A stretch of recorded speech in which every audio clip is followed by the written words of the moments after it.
All right, hello everyone, and peace of Christ to all of you. Before we start today, let us be clear that for those who chat, you are welcome to chat and to say whatever you wish, but any aggressive, hateful, or violence words or language is going to cause you to be banned from my channel. We are not here to call Muslim names. If somebody says something silly, say to him, you are silly, but there's no need to be stupid. And I hope that the Muslim they will follow the same advice because we will treat everybody equally. So just please take a note.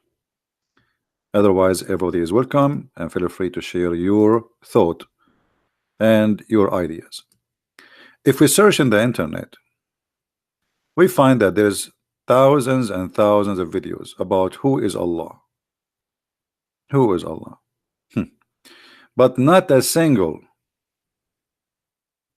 one of them can tell us anything about Allah. Nothing.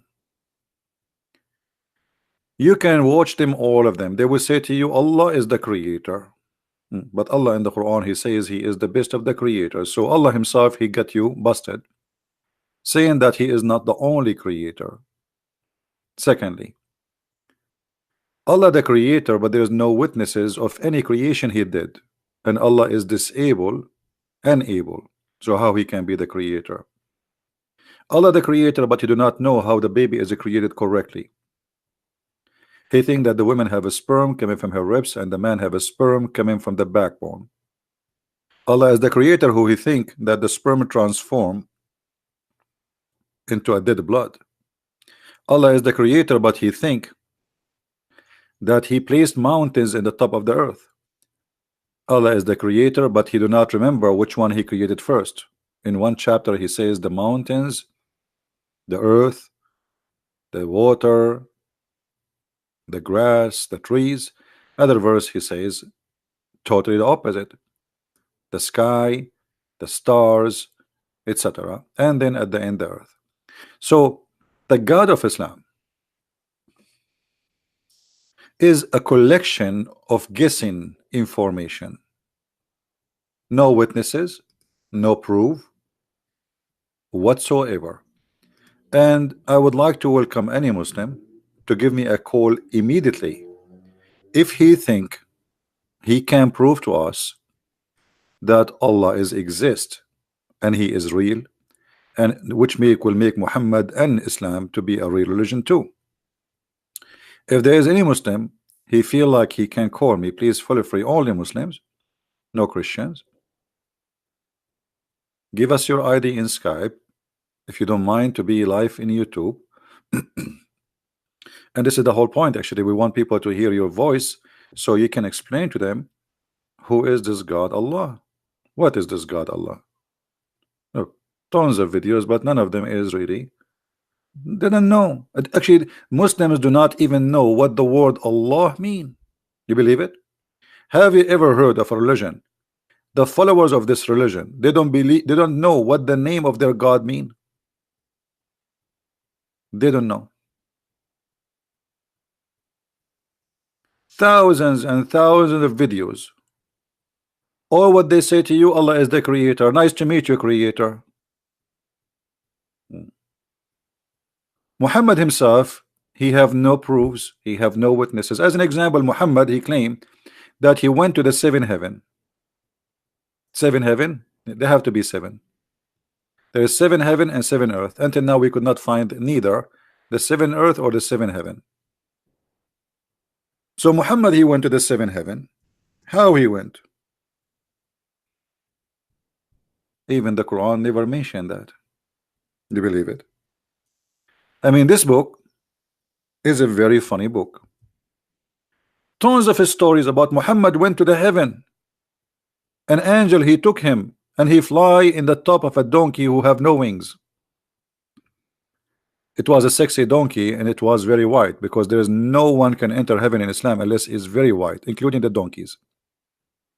If you go in chapter 17 verse number 1, this is the chapter of Al-Isra. It says that Allah, he sent or he took his servant at night to the second mosque. Okay, where is the trip to the heaven? Never mentioned.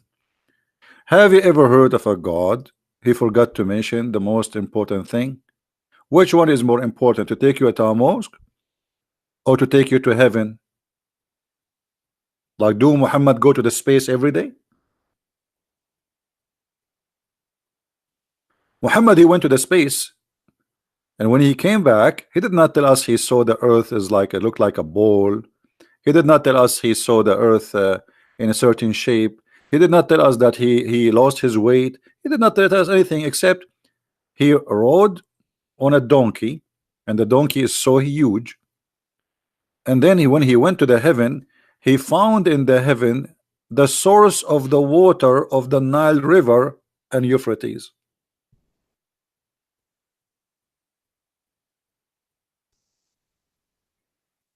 I mean, how in the world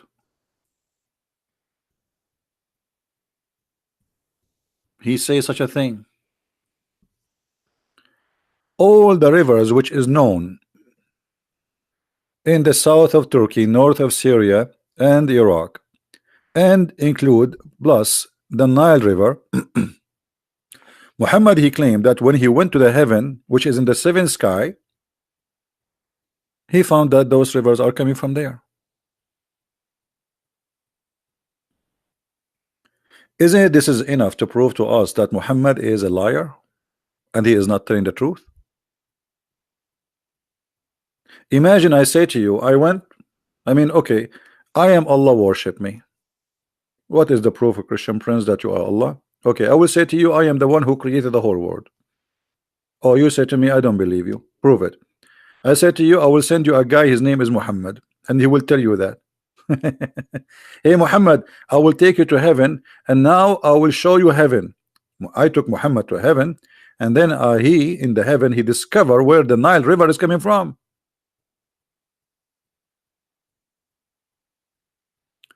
Isn't it this is alone is enough to prove that Muhammad is a false man? Do we have any nice Muslim gentlemen, especially if you are a scholar?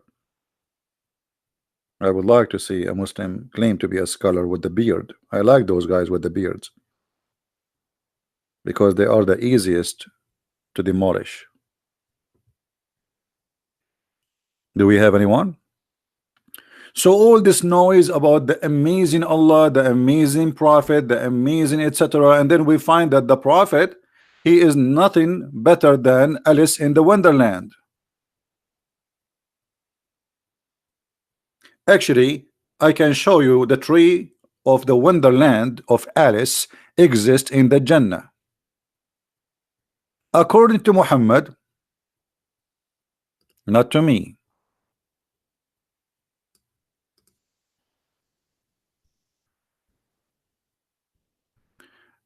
There is a tree in the heaven which is so huge, and Muhammad, he came from underneath of that tree, which means when you go fly with the angel of Allah, the airport is the roots of that tree, exactly as what happened in Alice in the Wonderland. Are we lying, Muslims? Are we lying?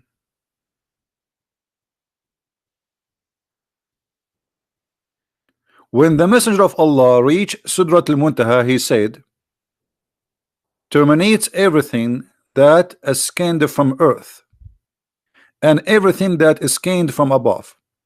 So there Allah gave him 3, which he did not give to any prophet. He made 5 prayer, which is obligatory for the upon him. He gave him the last verses of Surah Al-Baqarah. Hey Muhammad, I want to give you this verse from the Surah Al-Baqarah. Take it with you. Okay, what do you mean he gave him the last verse of Surah Al-Baqarah? There was no chapter of Al-Baqarah anyway. There is nothing called chapter of Al-Baqarah. Quran was not a chapter. This is long time after there's a chapters came to exist. And then he okay, hold on guys, hold on. Why we don't go and see what is the last verse in the chapter of Al-Baqarah? Shall we? Does it hurt? Because I am interested to see. Allah gave him the last chapter of Al-Baqarah, the last verse, last verse. Okay, this is Al-Baqarah. I'm going to see the last verse. Let us see why this verse is important. No one's soul doth Allah place a burden greater than it can bear. It gets very good that it earn and it suffer. Every ill that it earn, our Lord condemn, blah blah blah blah. You can read the whole. But what? So why he gave him this verse? What does verse mean? If a Muslim want to say to me, Allah he gave Muhammad 5 prayer, that's a false thing. Muhammad he did not receive 5 prayer. It was Musa who asked for discount. Allah gave Muhammad 50 prayer. Shall we see it? And it was the Jewish Musa, businessman. He's a Jew. We know how to calculate, not like Muhammad.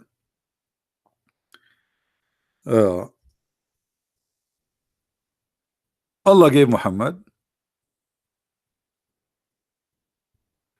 order to pray 50 times. And this is a story in front of you. When Allah messenger he went, and by the way we do not know how he gave it to him because Muhammad did not talk to Allah. Allah the Almighty, the Supreme, enjoined 50 prayer upon my ummah, and I came back with that until I passed by Moses. I mean, hold on, I want a Muslim to explain to me how Muhammad he passed by Moses. What is Musa right now?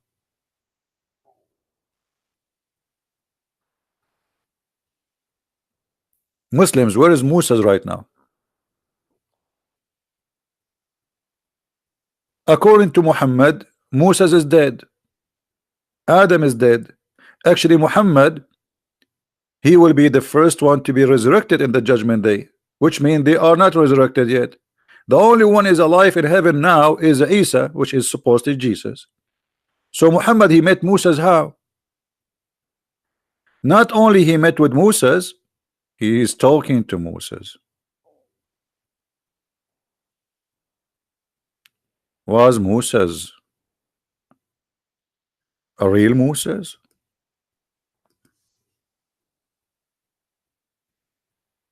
When Muhammad he said, I am going to be the first to be resurrected,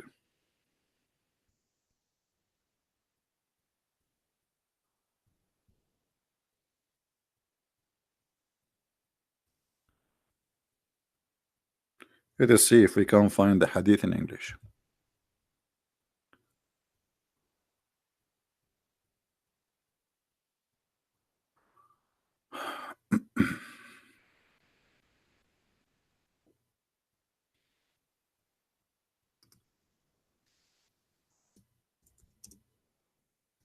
This one we did not find. We will find different one.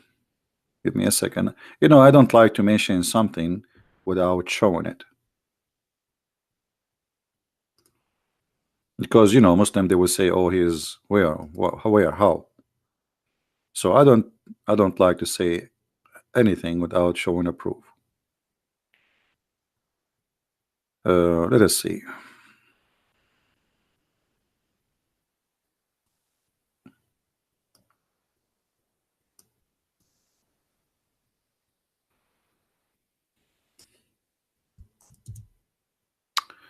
Read carefully with me, please.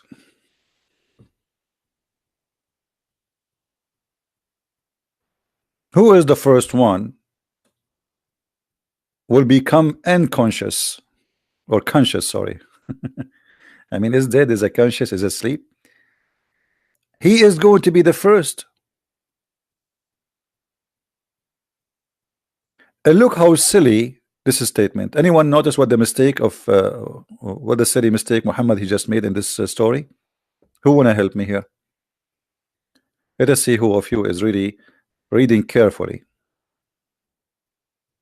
He will be the first one to be resurrected in the day of judgment. He will be the first one will be able to open his eyes. Okay, anyone notice what is wrong? Oh, Musa's already there. How he is the first one? He will be resurrected and he will open his eyes, but yet right away he will see Musa's holding one of the pillars of Allah throne.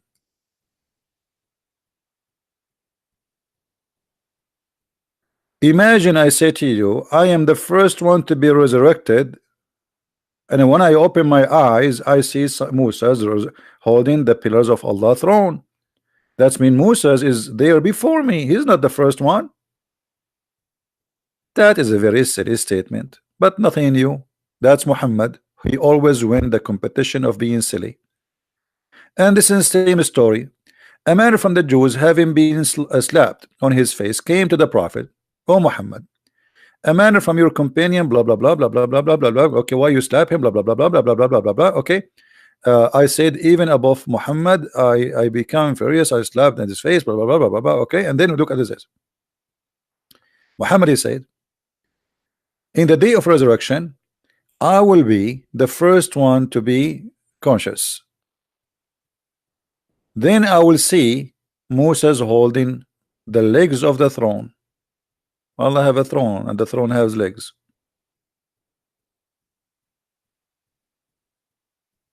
I will not know whether he has come to his sense before me or that shock had been received at mountain. What is that? You just said, you just confirmed that I will be the first. Do you see it, Muslims?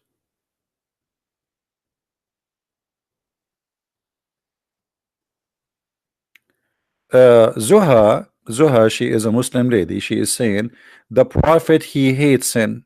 That's false. The Prophet, he encouraged sin, and he himself was a cheater. Isn't it your Prophet? He said that in the judgment day, as long we are talking about judgment day, all the sin of the Muslims will be forgiven anyway, which means go and do as much as you wish, and he will place the sin of the Muslims on the Christians.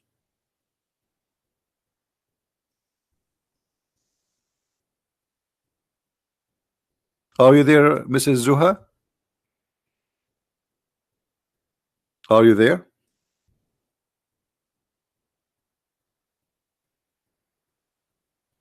Let us show you the hadith.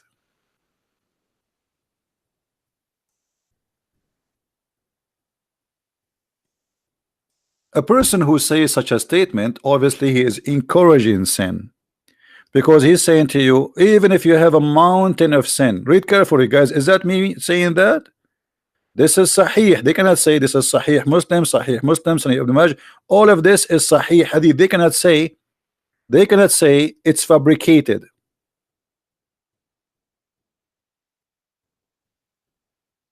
Please be nice to Zuha. Let us not to be rude. The Messenger of Allah said, Allah led those who came before us astray from Friday. Saturday was Jews. Sunday was for the Christians. And they will lag behind us until the day of resurrection. Allah even mislead us. Allah is a deceiver. He mislead us even from taking a Friday, because Allah chose a Friday for the best people. And here, if we read the hadith with me, please. And this is Sahih Muslim.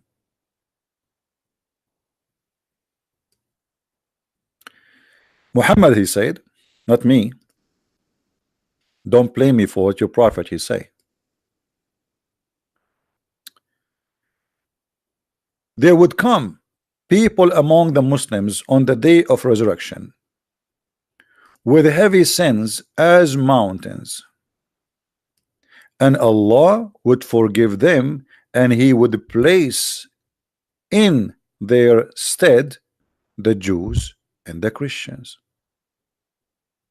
So how Muhammad, he said, you are saying to me, Zuha, the one in the chat, the Muslima, that Muhammad is against sin, when he is saying to you, don't worry, sin as much as you want, even if it's like a mountain, Allah will take it and Allah will place it over someone else, and specifically the Christians and the Jews. And this proving Islam and Muhammad to be false again. Anyone remember why?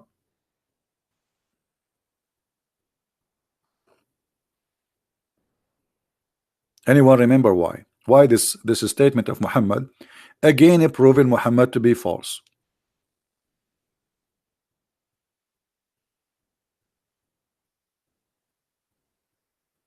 Zuha, I don't care, forgive them, they are sorry or not. As you see, Allah, you come in the day of resurrection. This is in the day of resurrection, and you have this sin. So obviously, He did not forgive you yet. And what He will do, He will take your sin and He will place it in the Christians. But isn't it this is a contradiction for what Muhammad he said in different lie? The Muslim, they say to us, is it fair that Jesus he died for our sin? Shouldn't a person pay for his own sin? And actually the verse we just read in chapter 2 verse number 8 to 6, it says Allah will not make you bear something you cannot handle. All right, okay. Why Allah will give the sin of the Muslims to the Christians? Is that fair? In different verse in the Quran, Muhammad he said the following: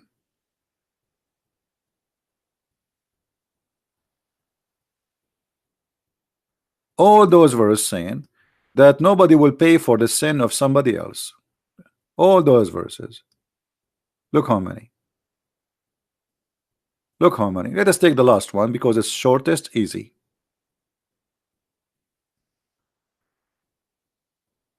Namely, that no barrier of burden can bear burden of another. Nobody can bear the burden of other. And this is again a contradiction for this hadith and a contradiction for the Quran in different place. Why? Because Muhammad he claimed that in the day of judgment Allah will allow Muhammad to intercede. So if nobody bear the sin of others, what is intercession? How Muhammad he can intercede? And if nobody will pay for the sin of somebody else, how Allah will place the sin which is like mountains in the top of the Christians? This is why we see that Islam is really a kind of a silly cult. It's not even, it cannot be qualified to be a cult. Usually cults are smart. Cults is made by smart people. Muhammad obviously he is not. And this is why Muhammad he spent his life nobody believed in him. But then by the sword, when he joined with the gangs, the outlaw, we call them in Arabic as-Sa'alik. In America today they call them outlaw, or like in the time of the cowboy. The Sa'alik simply are people who they are cast out their tribes for they are ugly in crimes, which means their tribe they wash their hands from them and say they are not our sons, kill them. Muhammad he joined the Sa'alik, and the Sa'alik are criminals, pirate, and he started doing what Sa'alik do. That's why you see the Muslim they say Ghazwatul Rasul, which means the attack of the Prophet. All the attack of the Prophet, especially in the beginning, was against caravan of people who they are in the road. Have you ever heard of a prophet of God he attacked people traveling?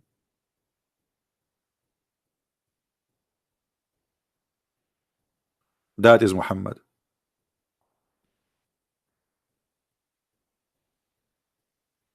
If there is any Muslim would like to call me, if you feel like you can call me and you can prove us wrong, please feel free. You are more than welcome. And please, everybody in the chat, be nice to the Muslims and be kind to them. They are deceived and we are here to help them. Any Muslim have an idea?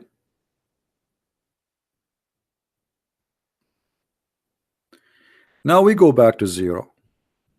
After Muhammad he discovered that the Nile River and the Euphrates River are rivers from the heaven.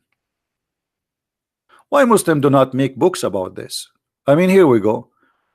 They make thousands of false videos about discoveries in the Quran. The prophet, he made a prophecy. Even they say that the prophet, he prophesied satellite dish.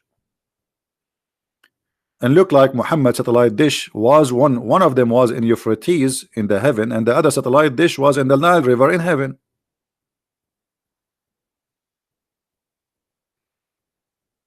Any Muslim have anything to say?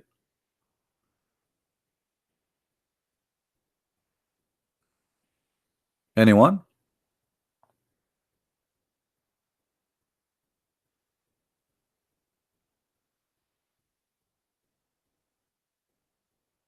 Who was a Muslim, he agreed with his prophet that the Nile River and Euphrates River and Jihan and Sihan, which is 4 rivers, one of them in Africa and the rest of the 3 in the south of Turkey, they are coming from heaven, and they are coming from under a tree. It's called Sudratul Muntaha.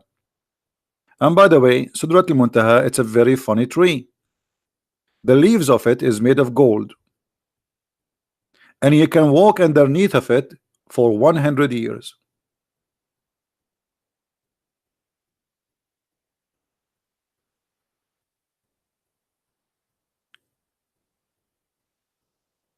Any Muslim want to say something?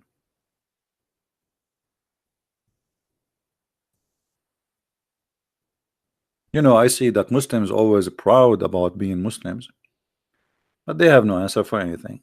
They don't even know what being a Muslim means. All what they know, we say Shahada, and we say Alhamdulillah, Inshallah. And this is why the Middle East is messed up, because everything is based on Alhamdulillah, Inshallah. I will do it Inshallah tomorrow if Allah will, and nothing will be done neither by Allah neither by them.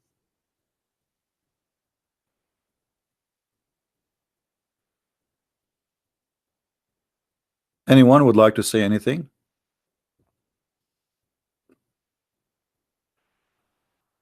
What is the tree which Allah he have in his backyard, which is the greatest tree in the whole universe?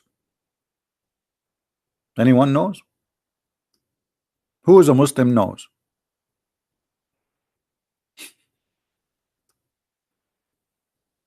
You will believe it or not, this tree is exist in the earth. Muhammad, he chose a tree, showing us how shallow he is. Let me show you the tree which Muhammad he speak about. Let me try to find it. Okay, here we go. We found it.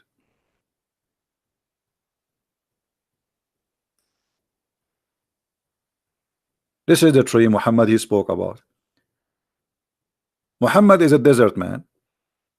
He went to Allah backyard and he saw this tree in his backyard.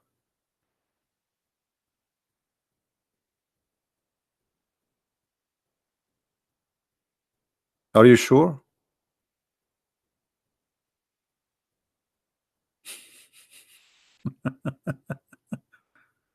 What is that?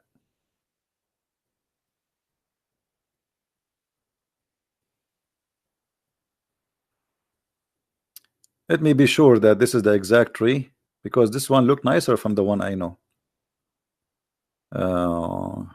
Yeah, actually this is the one, and it goes like, look how it looked like. Those ones are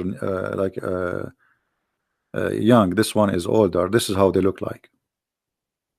This tree in the backyard of Allah, and you can walk underneath of it for 100 years travel under one branch. Is Muhammad saying something truthful? And not only that, everyone, that this tree is the same as the movie. It's called Alice in the Wonderland. Everyone goes up and everyone goes down. He have to come from underneath of the roots of the tree.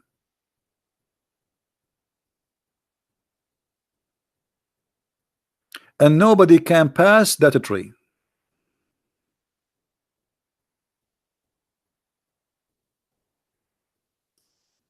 Let me see if I can find you some hadith so we can read about this amazing. fiction story Muhammad is coming with. Oh, hold on.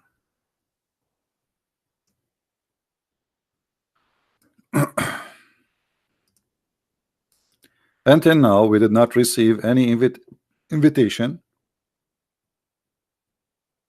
from any Muslim to call him, and I wonder why. Maybe they knew they have no answer, so they said to themselves, and I'm not going to talk about it. We will look funny. While I was traveling through paradise, a river appeared before me, whose bank had tints of pearl. I said to the angel, what is this? He said, this is Al-Kawthar, which Allah granted you. He said, then he put his hand in the clay and removed musk from it. Then I raised up to Sidrat al-Muntaha, and I saw a magnificent light at it. Muslims, what is that? What is the light which Muhammad he saw in that tree which we just showed you the picture? And Muhammad he have a tent in a side of a river, and this is Al-Kawthar which Allah he promised Muhammad, and the mud of it is made from musk. I was raised to the lotus tree. This is the same tree, and I saw 4 rivers, 2 of which were coming out and 2 going in. Those which were coming out were the Nile and Euphrates. Any Muslim have a comment?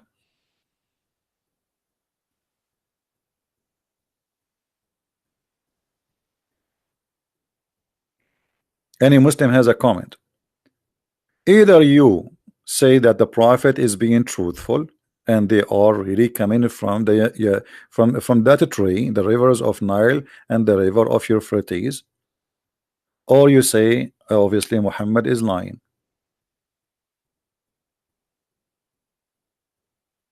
Anyone?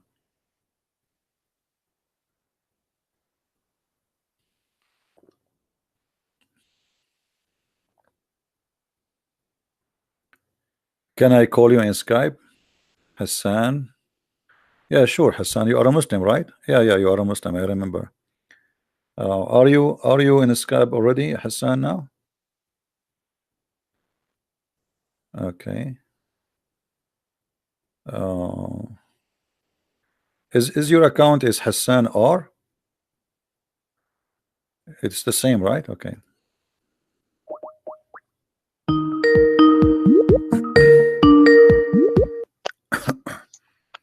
Hello. Hey Hassan, how are you? I'm fine. And you? Am I saying your name correctly? Is it Hassan or Hassan? Hassan. Hassan, okay. Remember last time? Yeah, but you know, too many names in my. It's hard even to know who's the person who's. You know what I mean? It's impossible. Yeah. Anyway, last time. What do you think about this? I was with the Shia guys. Yeah. What do you think about this, Hassan? About the discovery of Muhammad, he found a river of Nile and Euphrates coming from the tree in the heaven of Allah, in the 7th heaven.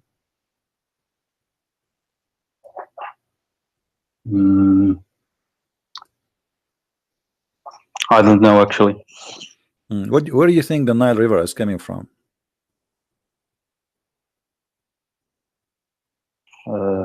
It is on the earth. Yeah, but where in the earth? Is it in Africa? Is it in Asia? Where? Asia, right? No, it's in Africa. Africa. Euphrates is in Asia. It's in the south of Turkey. The Nile River is in the middle of Africa.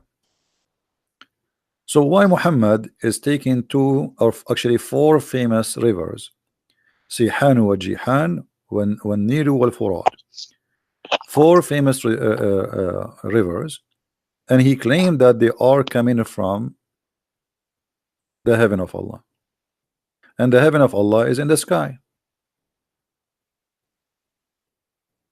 Is this Sunni or a Shia? Oh no, this is Sunni now. I know you are a Shia, okay. But I know that. But this is Sunni now.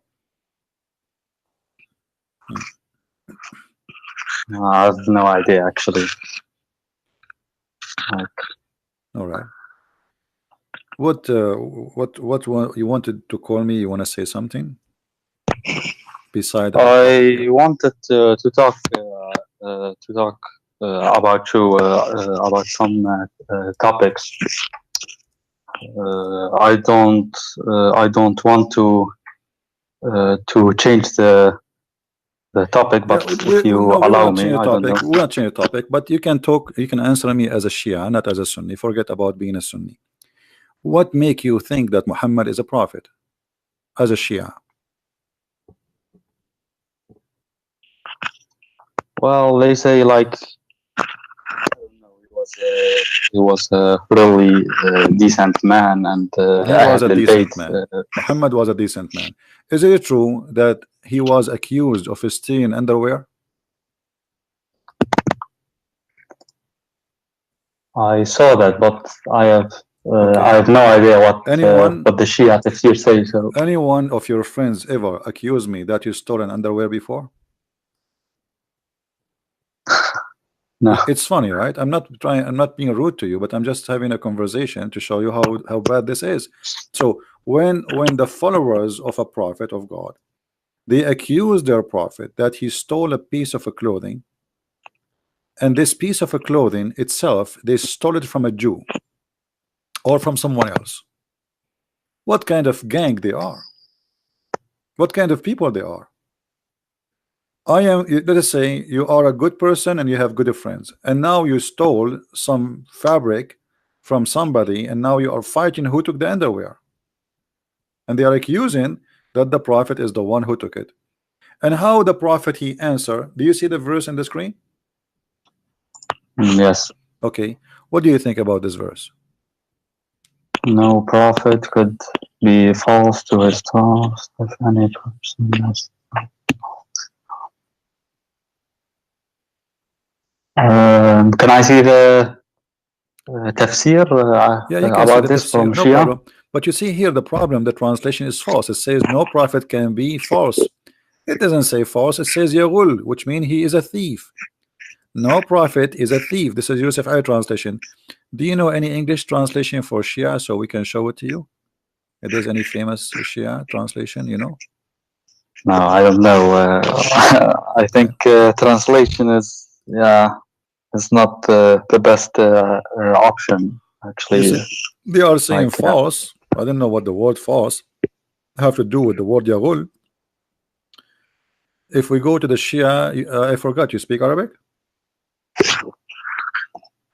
kind of not Because really I don't good, know. but I Do quite you understand. know any website for the I can Shia read. have tafsir in English? What do you say? Do you know any website for the Shia have tafsir in English? Because I have, but No, it's in Arabic. I don't. You know, it is in Arabic. I have not. I don't think that they exist, but Yeah, this is why I'm asking you, because you are a Shia, so maybe you have some information about that. Chapter 3, verse number 161. Let us see the Sunni first, as long as this is what we have. Those things actually, neither the Shia or the Sunni, they really don't have a disagreement about those things.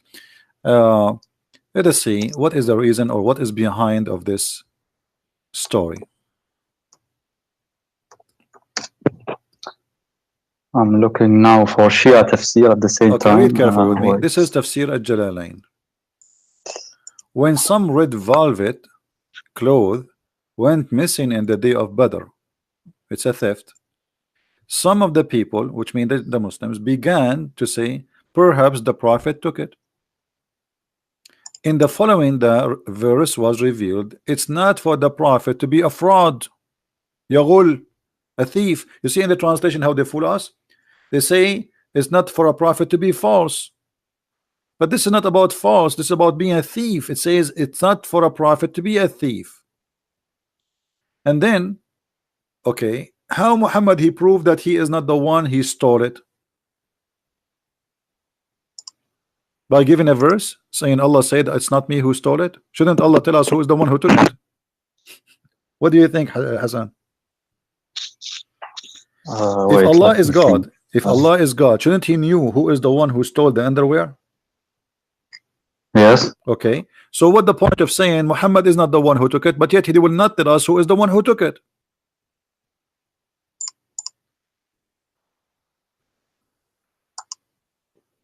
Do you understand what I'm saying?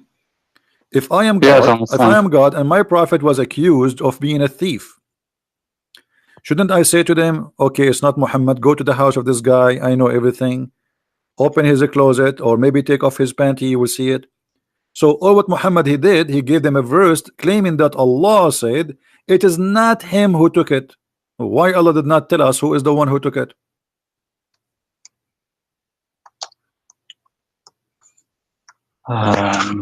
Imagine in the court, imagine we have a court and somebody was accused of stealing some lingerie from Victoria's Secret, and in the court the guy he said, I will give you a verse from Allah saying it is not me who took it.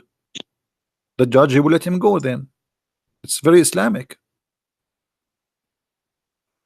So the only proof Muhammad he have that he is not him who stole the underwear, that he give them a verse claiming that Allah told him that. How we knew that this is not Muhammad himself saying this? Until now, by the way, the underwear is missing. If anyone have an idea, please call the FBI of Saudi Arabia, because it is really a big case. Even Allah he could not find out. Even he called Colombo, you know, Detective Colombo, Sherlock Holmes, and they could not find the underwear. I mean, look how silly this verse is. People accuse you of a theft, you say to them, Allah said to me it's not you. What about you tell us who took it?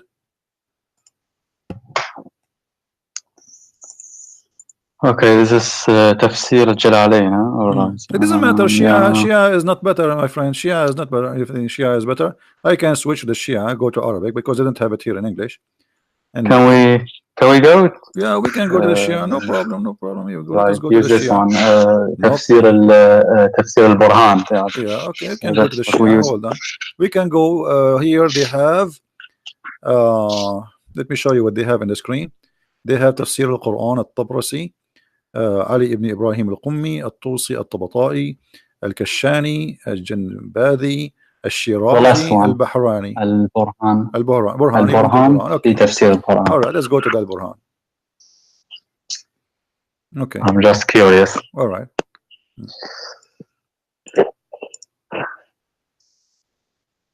Read carefully. You know what? I'm going to take the page and I will open it in Google, so we can click one click and do the translation. It says the same exactly as we saw in the Sunni.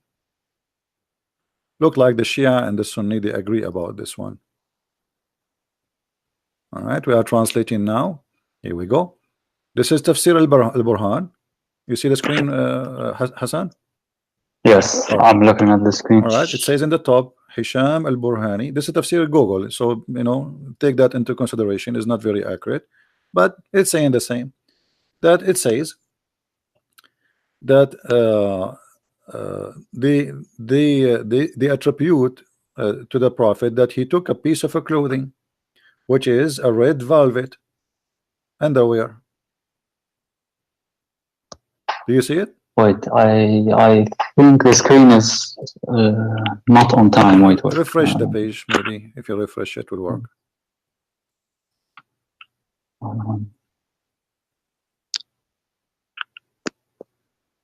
Yes, red velvet. Okay. Flatter. Yeah. I don't know what it means. So it's the same. You know, they accuse him that he took a piece of her clothing, and Allah he gave him this verse saying to them, he did not take it. Thank you very much. So what do you think about this madness? Muhammad is a prophet of God. Sorry, I'm losing my voice. Take it easy. I'm losing my voice. Talking too much, too many people. You know, he is a prophet, and then Allah he sent him a verse to prove that he is a decent man. By what? By telling them it's not Muhammad who took it. So how we can take this as a... And actually here you will see clearly that they're accusing him to be Yaghul. Yaghul is a thief, and he's a fraud. I mean, how? But wait, did it mention who the thief was in No, the Shia tafsir? Like no, I didn't. no. There's nowhere it mention anything. Where? Nothing. No, there's nothing. It shows. You know, there's nothing in the whole tafsir of the Shia. I don't know. I never. If you know something, let me know. No, I don't know. I just because looked you see quickly, like it was how the a glance. Shia even will come to tell us who is the one who took it, if nowhere it says who is the one who took it. And as you see, Allah Himself He did not say. So here you notice that Muhammad was accused by his followers, but here you notice something very important, Hassan. If you have a very good people, quality people around you, are they going to accuse you really of stealing clothes, and you are their prophet? What do you think? What kind of a gang Muhammad he have with him, to the point they accuse their prophet and leader that he is a thief? What do you think? Actually, that's strange, but you know, maybe it is possible if they are not decent and they want, like, they're not being honest. Well, okay, I mean, people can do. They are not decent. Horrible things. Okay, why the companion of the prophet are not decent? If the companion, the first to believe in him, they are a bunch of thieves and gang. So what kind of a prophet he is? You know, in the Middle East we say, if you want to know him, tell me who is your friend, I will tell you who you are. Correct? Tell me who's your friend, I will tell you who you are. If your friends are a bunch of a druggie and drug people, drug dealers, then you are like them. Do we agree? Yeah, they say there is a hadith that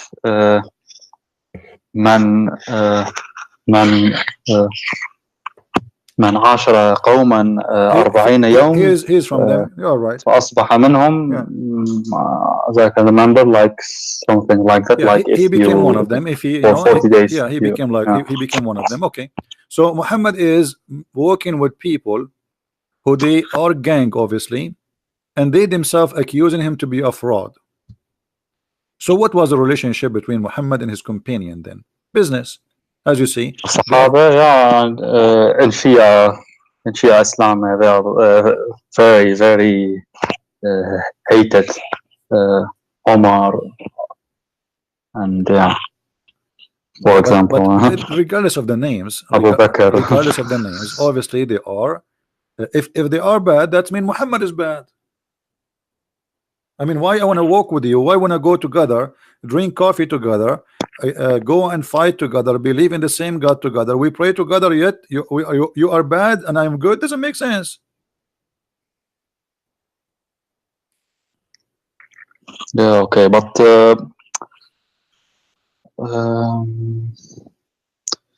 like were they good according to the Shia, those Sahaba, like before the Shia, before the death of the Prophet? The Shia, they prove to us that the Quran is a fraud too. You Shia, you accuse Aisha she was a bad woman, even she was a whore.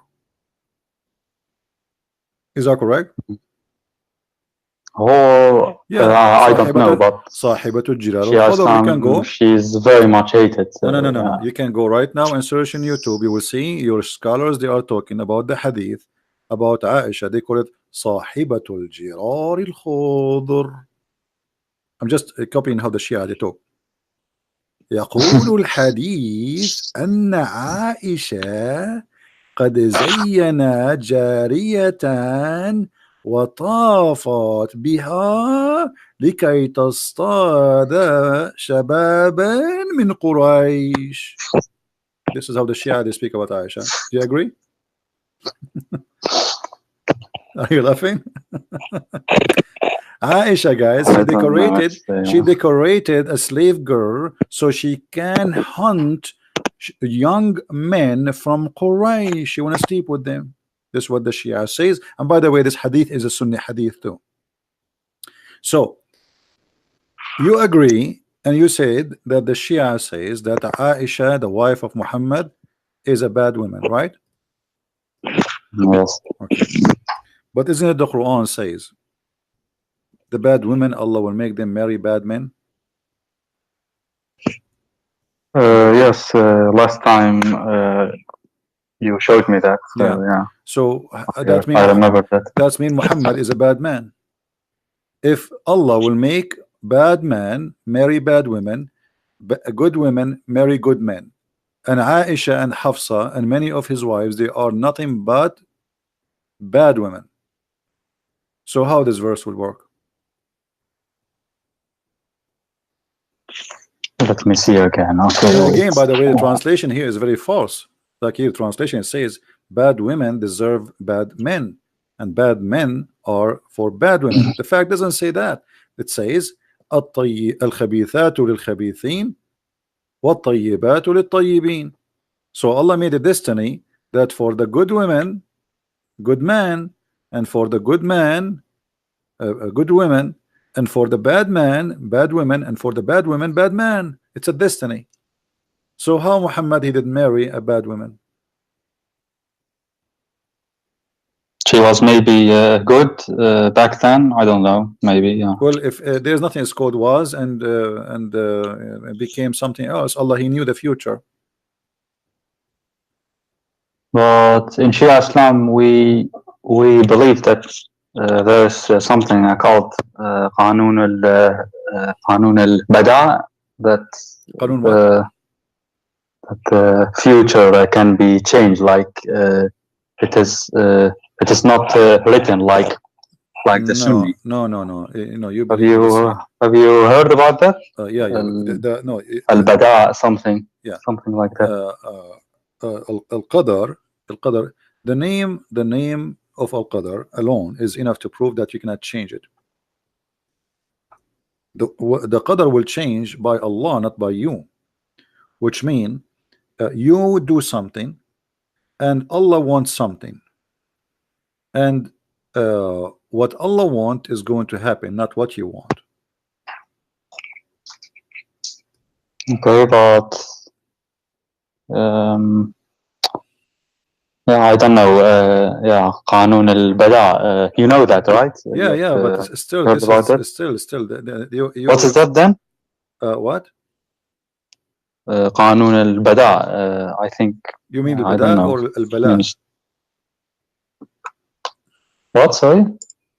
I'm trying to understand what you are saying. Al-Bala or al-Bada? Bada. Al-Bada. With dal, yes. Al-Bada. I think you are saying it wrongly. Wait, I will look for it. Wait. I think I know what you are talking about. Hold on. Yeah, al-Bada, the Bada and the Shia. Yeah. But this is not about what you are saying. Al-Bada is the appearance. You see the Shia, the difference between the Shia and the Sunni. The Shia, they have something, it's called appearance, and the inside, the inner. Correct, Hassan? What do you mean? Wait, I don't know what you mean. There is the appearance, and there is the inner, the inside. Batin and Zahir, you mean? Yeah, Batin and Zahir. No, but this is something different. Like, wait, there was a hadith in Al-Kafi about the future, that it could be changed. It is not maktub like the it is something is not the Sunni belief. Something is not written, and it can be changed. Al-Bada, like Qanun al-Bada, Ma Bada. There was a hadith, I forgot it. Maybe I can find it. Yeah. Ma Bada. Okay. I forgot the hadith actually. This is from Aqaid al-Imamiyya. Are you the 12? From the 12? 12, yes. From the 12. Ifna Ashariya. Okay. Yes. Now I know what I'm talking about. So, but yeah, but what you are talking about, that you start something and later you can change what you want to do, right? Yeah, like it is maktub, but yeah, it still could be changed. Like it is. Who is It's going? not But who is a the one who will real change it? destiny. Like Who is the one who will change it? me, depending on my deeds, not like that. God created me with a Okay, let me ask you. with a When destiny, and then when Al Hassan and when the children of Ali they've been slaughtered, is that because they changed or because Allah destiny was for them to be killed?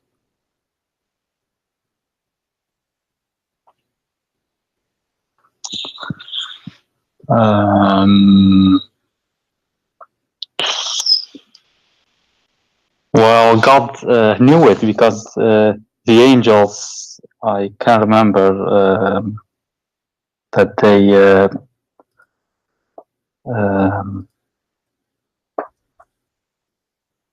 how do you say that in English? اشتكوا, like, yeah, I don't wait, the word, like they can you help me? I'm not sure. اشتكوا على الله because Complain to Allah. They yeah. complain to Allah.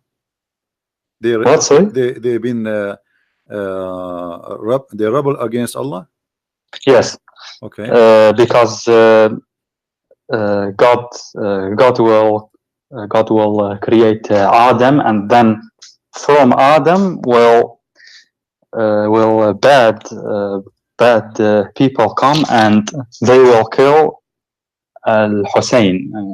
Yeah, so they knew it. That's what I know. Like, okay, in the beginning, before Adam's creation. Okay, I want you to go with me.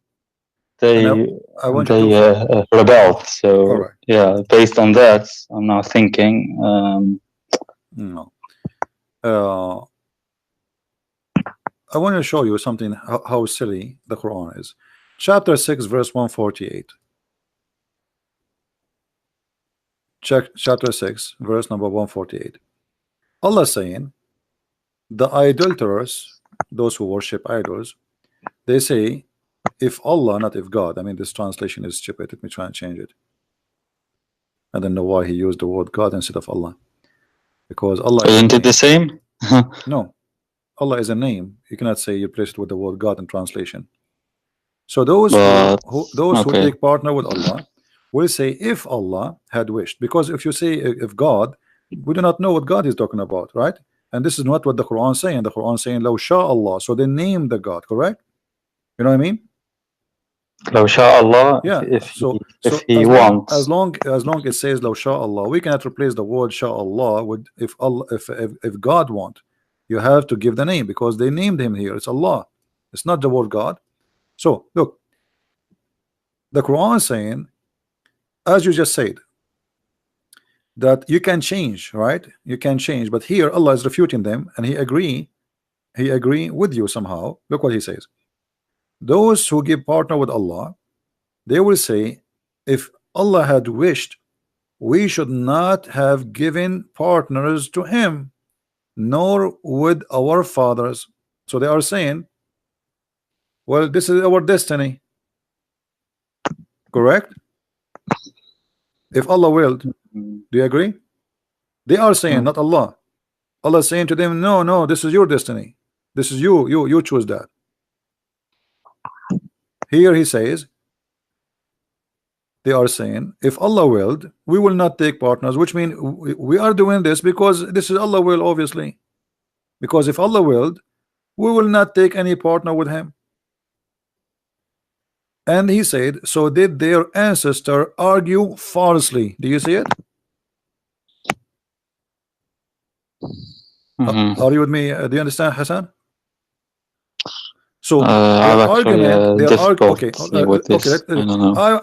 you say to me, why you are associating somebody with Allah? I say to you, well, if Allah want me not to associate with Him, He can make me not to do that. But obviously Allah like me to do that because He don't oppose me, you know. So it's Allah will.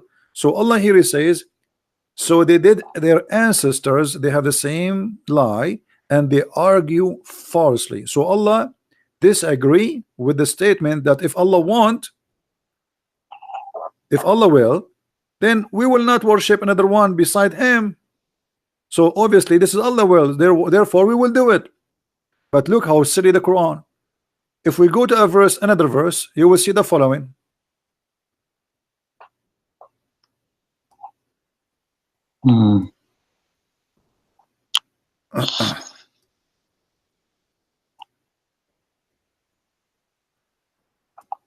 I will show you verses after verses.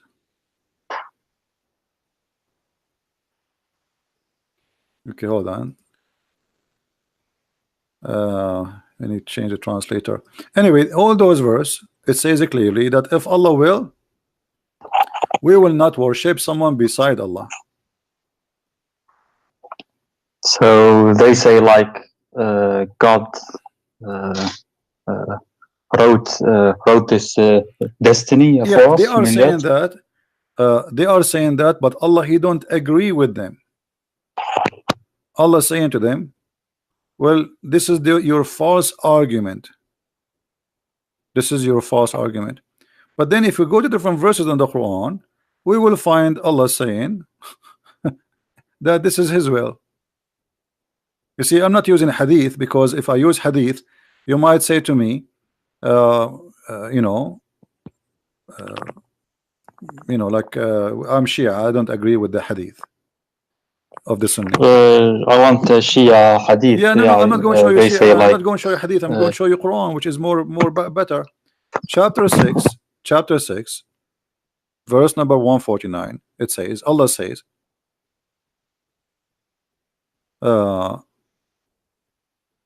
verse number 148, it says, the idolater says, if God had so willed, we would not have associated other with Him. But this is their this is a fabrication argument. But the verse after it says, Allah said to them, say, to God belong all the consumment. Argument. Had He will, He would surely have guided you, all of you, or right. Let me change the translator again. It's coming back to this translator. This guy is an idiot. I think he's using Google Translation. Can I see the Arabic also? Sure. Okay. Let me read it again in English. So with Allah is the argument that reaches home. If it had been His will, He could indeed have guided you all. You see it? So how in the verse before it they said, if Allah will, we will not be misguided. And then the verse after it right away He says, if Allah, say to them, if Allah wanted, He will make you all guided. So this is His will. Okay, it's the Arabic. قل فلله الحجة البالغة فلو شاء لهداكم أجمعين. Correct. Yeah, okay. لشاء, like, yeah, okay. فلو شاء لهداكم أجمعين.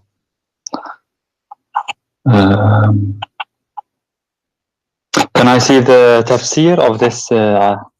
You can, but I mean this is very easy. I mean, if Allah wants, He will guide you all. Even this one need a tafsir. If Allah I'm just curious. They say like it's the same. You may never. Yeah, it's the same. If Allah wants, He will guide you. Your own tafsir. Okay. So if Allah wants, He will guide you all. Which mean what? If Allah wants, will guide you all. It's mean Allah don't want to guide you all. Isn't it obvious? Yeah, I agree. There are many verses. Okay. One says, if we go to a different verse in the Quran, فزادهم الله مرضا. Thank you. Yeah. He increased the disease in their hearts, and right. Let me think. Chapter 6, verse 117. It says, "Your Lord, who knows, He knows who is going to go astray, and who is going to be in guidance." Correct? What is that? It says, "Your Lord knows who is going to go astray." Actually, the translation is false. Yudil, it's meant to deceive. Who is going to be deceived, and who is the one to be guided? Inna rabbuka huwa a'lamu man yudil an sabilihi wa huwa a'lamu bil muhtadin. So it is Allah who knows who is going to be deceived and the one who will be guided. Okay, you said to me that you can change And in order to say you can change your destiny, then you should not, nobody should know, because it's a free will, have to do with you only, because you can change it anytime. But still, God knows everything, Okay. including if you the knew, future, right? if you So, knew everything, that's mean he knew what you will do, and that's mean you know it is there already. You change nothing. You think you change, but the fact you did not change anything. Okay.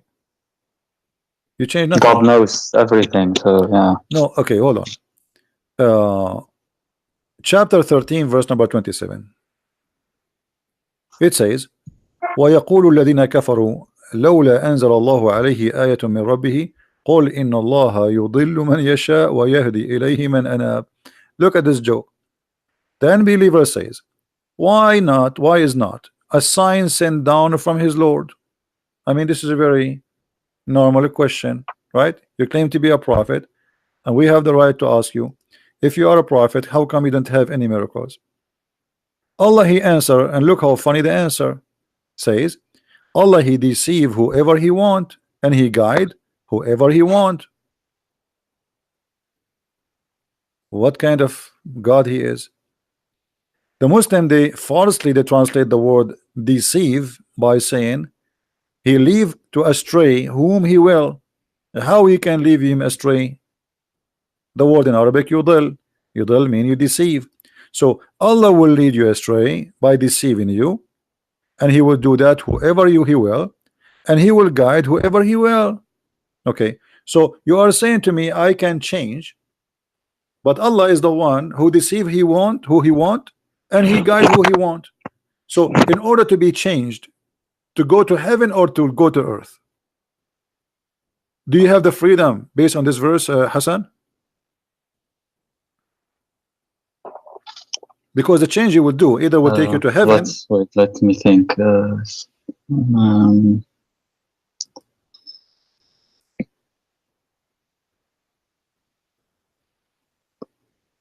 Can I see the Arabic again? It was, I think, more. Yeah, this is chapter clear. 13, chapter 13, verse number 27.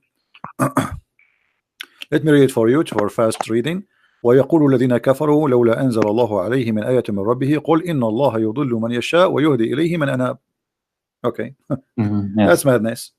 So all what they said to you as a Shia that you can change is a fabrication, because in order to change, you have to delete this verse, and there's many other verses. Here it says it is Allah who deceive whoever he want, and Allah he guide whoever he want. So in order for you to change destiny for bad or good, like to go to hell or to go to heaven, then you have to have a freedom. But here it says clearly that it is him who guide, no one else, and he is the one who misguide, no one else. Do we agree? Yes, يضل من يشاء ويهدي إليه. Okay. So in order to be, let us say you are a person who is doing bad deeds, and you want to change that. Based on this verse, in order to be guided, it's Allah he have to have the will to guide you, because he is the one who will guide you, not you by yourself. You will be guided. So you don't have a free will. We go to different hadith. Actually, verse. There's tons of them. Read this one with me. If Allah so willed, he could make you all one people, but he leaves deceiving. You see the word here is strain. It's a false, but strain it's the same as deceive. I think it close. Wait. If Allah so willed.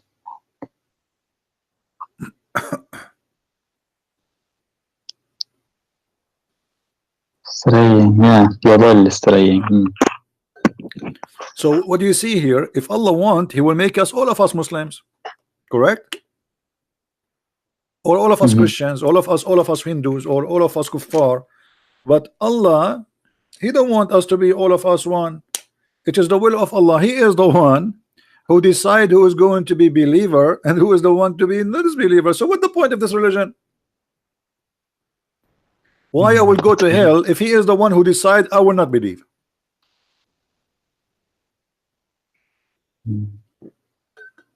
He leaves straying whom he pleases, and he guides whom he pleases. Again, this is a false translation. The word yudil have nothing to do with strain. The word yudil is about deceiving. He deceive whoever he will, and he guide whoever he will. So if he want, he will make you all one nation. But obviously, this is not what he want. So what he want? He deceive as he wish. But yudil means lead astray. It is correct. Like no,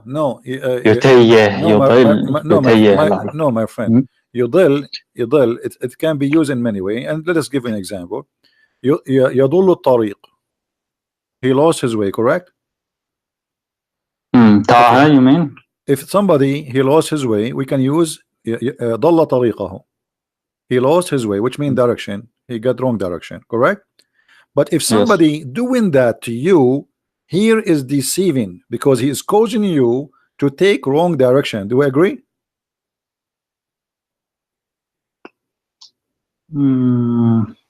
Okay, you want to go in the highway to go to Washington DC, and you ask me where to go from. I give you a different highway in purpose to deceive you, so you can go. You will go to different city. Is that a deceiving, or this is just I went astray?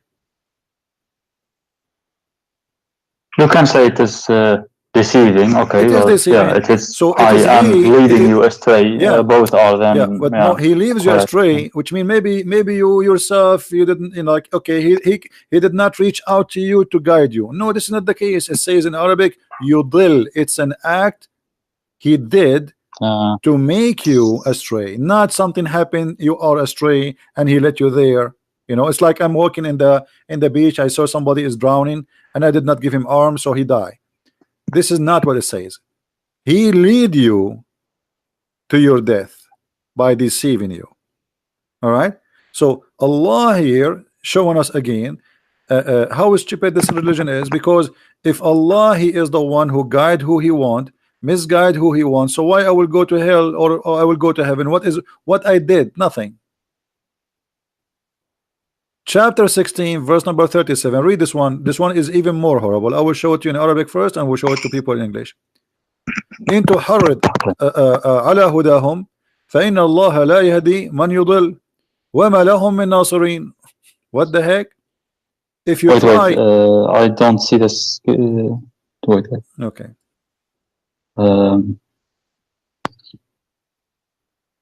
This one. This is chapter 16 verse number 37. 37. Okay, so if you anchor if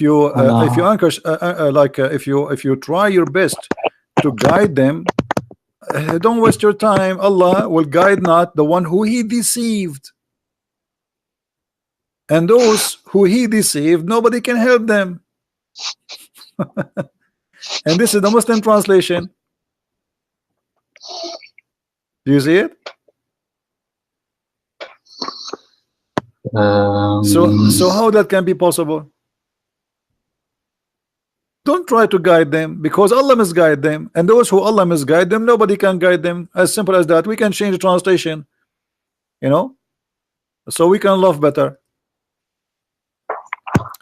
Even though, O you Muhammad, translation of Biktal, desires their right guidance, still Allah assuredly will not guide him who misleads. Allah will not guide who he misleads. Who is the one who mislead the guy? Allah. You're laughing?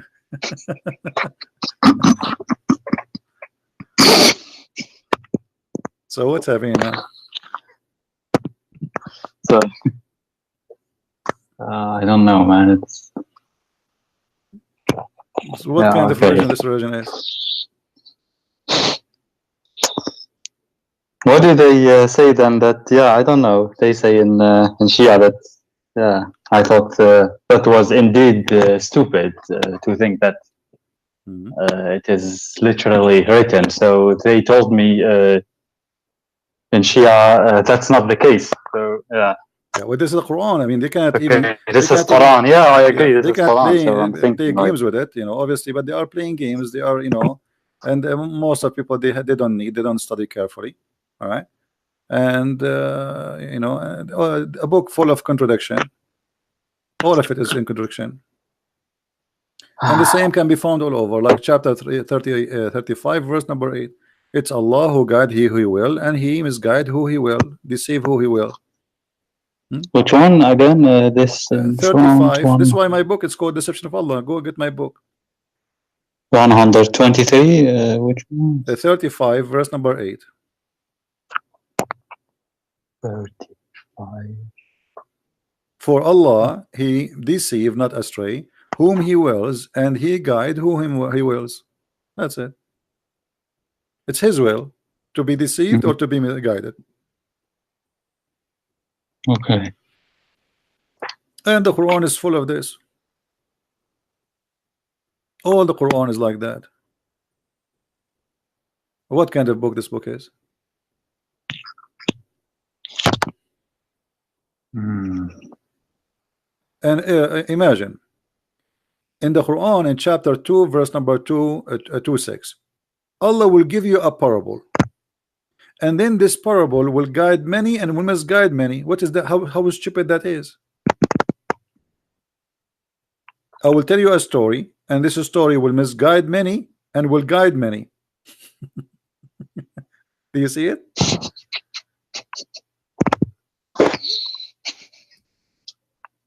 Hey guys, I have a story for you, and if I tell this story, many of you will go astray and many of you will be guided. So what the point? What the point exactly? Are you there, Hassan? Yes, I'm here. Let's look at the Arabic here. In the Arabic, this is Surah which I can chapter 2, chapter look 2, at my computer. Chapter 2, verse number 26. 26. Okay.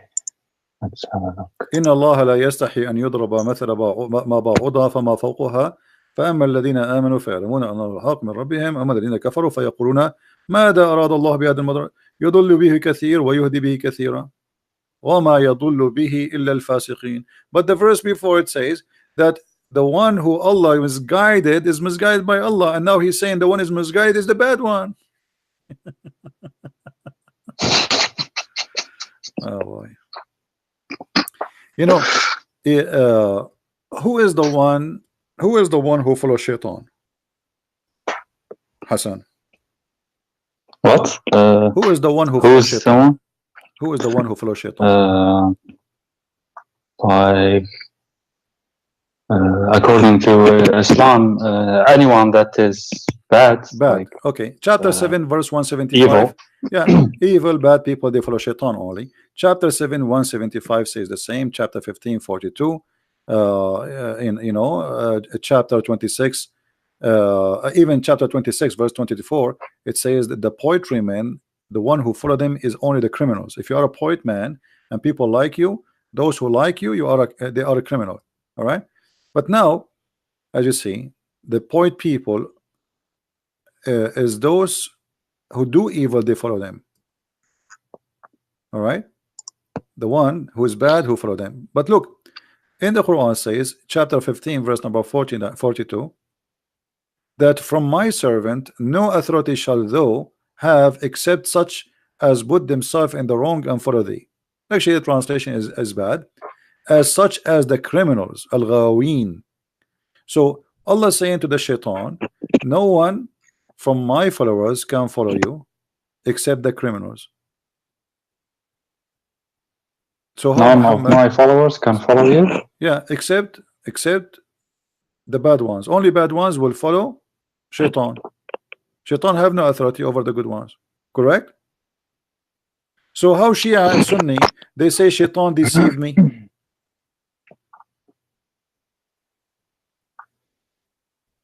Did you hear the question, Hassan? Yeah. How you Shia, you say Shaitan deceived me. If Shaitan cannot deceive unless you are a bad person, you are a criminal. Not only a bad, you have to be a criminal. Al-Ghawin. What a stupid religion.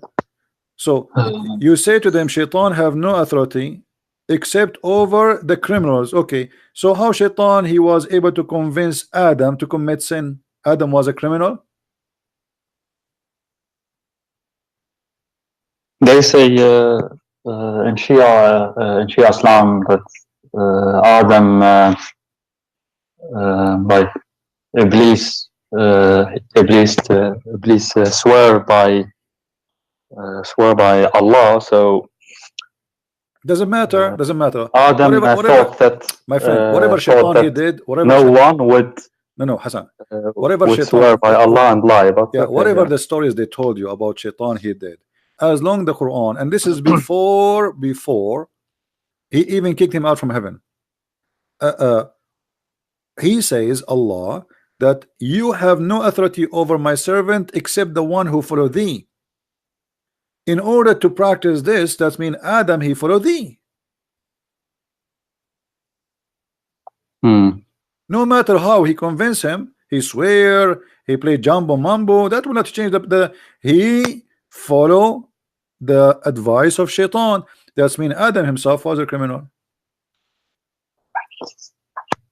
Right?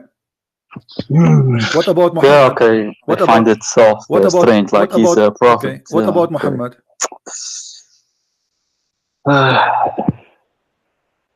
Was Muhammad a sinner according to Islam, to Shia, or no?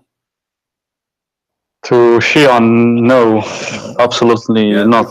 Because to Sunni, he was. No, because the Shia, they are not being the Shia scholars, they are not being decent and they are not being truthful. This is the Quran, chapter 48, verse number 2. Translation is false, same fault. In Arabic, it says dhambaka. You know what them mean, right? What them mean? Sin. Sin. Okay. ليغفر لك الله ما تقدم من ذنبك وما تأخر. Does it say that? Which surah was it? 48, okay. Verse number 2. Okay, let me read it. ليغفر لك الله ما تقدم من ذنبك وما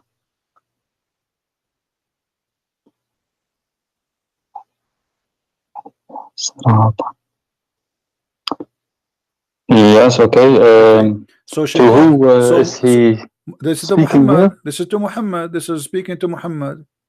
This is the chapter of Al-Fatah. All of it is about Muhammad. So here we have given thee, Muhammad, a signal of victory, a signal of victory. Okay, that Allah may forgive thee sin that which in the past and which in to come. If the Quran just said that Shaitan have no authority over anyone to make him do what? If Shaitan have authority, what he would do? He will make you commit sin, correct? Do you agree? I don't know, man. Yeah. So Allah says you cannot make my followers do sin unless they follow thee, and they are criminals. So how Muhammad he commit the sin? And not only sin in the past and sin in the future. The Muslims, they have many fabrications saying that the Christians, they used to give a paper, like the Pope, he give a paper to forgive sin if you pay him money. The fact the Quran is the one who's doing that. Your past and your coming sin, open license for sin. But when does he forgive your sin? Doesn't say it, right? Wait, it says, my friend, it says forgive your past and your coming sin. And by the way, here there is something very wrong in the verse. And you speak Arabic, you know Arabic. Do you see here it says لِيَغْفُرَ لَكَ اللَّهُ? Yes. Translation, that may Allah, that Allah may forgive thee. How Allah he say may forgive thee? May? What does that mean? If Allah is the one who will forgive him, and Allah is the one who is talking, so how Allah he say me Allah will forgive you? I am the one who's talking. And why is saying may? Here you notice that the one who wrote those verses, he forget to switch speaking about Allah from speaking about himself. If Allah is speaking here, he should not say that Allah may forgive thee. You are Allah. You mean Allah is here speaking? So why he okay, Allah is speaking, why he would say may Allah? And what do you mean may? You are Allah, you forgive him or not? Okay, okay, I get it. Yeah. I don't know actually. So Hassan, what, you want to stay a Muslim, man? After all this madness? You're still a Muslim? Stay a Muslim and may Allah forgive you. may Allah. Allah, he is not sure he forgive to Muhammad or not. May. And may in the past and the coming and the sin to come. I mean, look at this. As long you are saying the sin to come should not be may, because obviously you are saying you forgive him. So what do you mean ليغفر لك الله ما تقدم من ذنبك وما تأخر? What does le means here? ليغفر, it's like maybe in the Arabic? future, like they lead الاستقبال, you know, like something will happen in the future. So maybe Allah Okay. will forgive you in the this why in the translation is that may Allah forgive thee. Okay. What is that? Okay, you know what, Hassan, forget about all of this. Still you are not leaving Islam today. Until now, I can tell you are not, you are hesitating. I want you to help me to keep you as a Muslim. I want you to help me to keep you today as a Muslim. Give me something, make you stay as a Muslim still. Okay, let me think.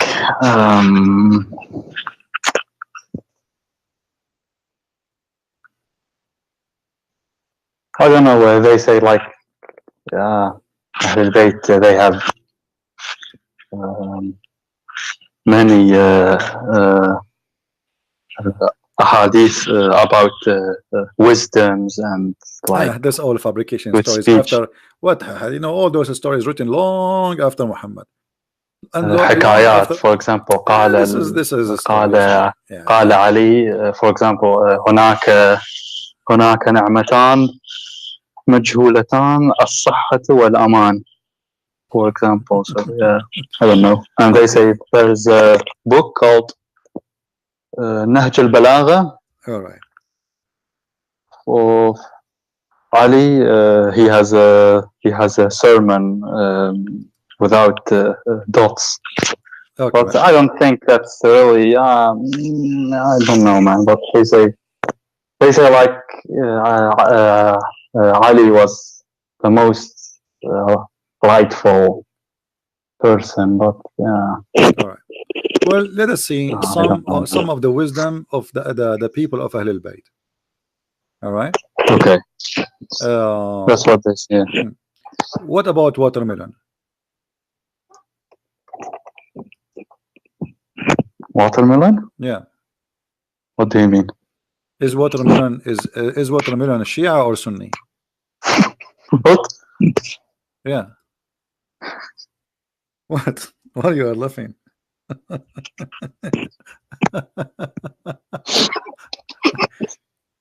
What happened? What do you mean? What do you? I'm asking you. You should answer me. Is watermelon Shia or Sunni? Guys, according to the Shia, watermelon, if she is sweet, she is a Shia, and she is from the one who love Ali and the family of the Prophet. If she is not the watermelon, she is Sunni. What do you say?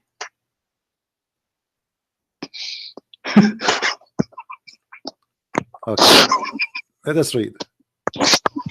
Wasailu Shia. Do you see the screen?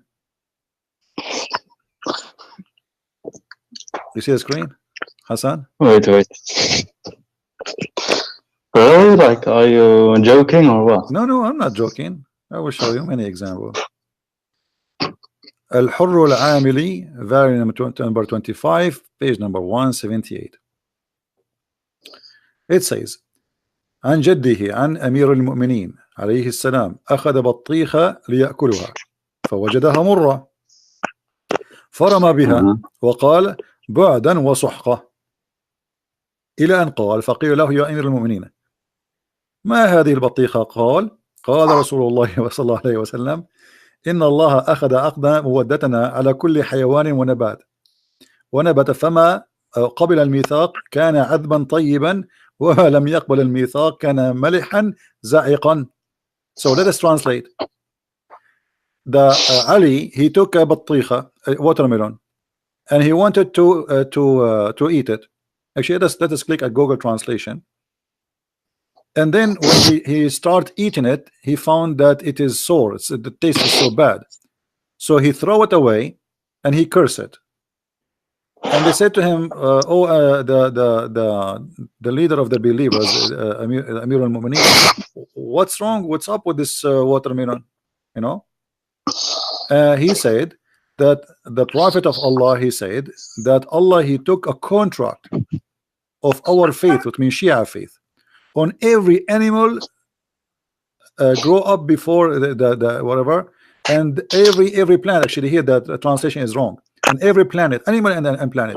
So Allah, he made a contract that all the animals and all the plants who are going to follow Ali, the good ones, Ali and his family, they will be sweet and good taste, and those who they are not, they will be salty and they will taste bad. Do you see it, Hassan? Yeah, I see it. And this is an agreement between Allah and all the animals and the plants. And this watermelon, she is not Shia. That's why he throw it away. It's not sweet. So this is the wisdom they told you about the Shia. What? Okay, I think you had enough. Are you going to stay Shia or what? Did we have enough for today? Never heard this. What do you mean you never heard? Okay. What about if you look at the anus of a woman during like you're having sex with your wife, and if you look at her anus, what will happen to you? You will go, your son is going to be blind, and he will be mute and deaf just by looking at your wife bum when you are having sex. The same as if you are talking. All right, if you talk during sex, Allah will make you mute. Allah will make your son mute.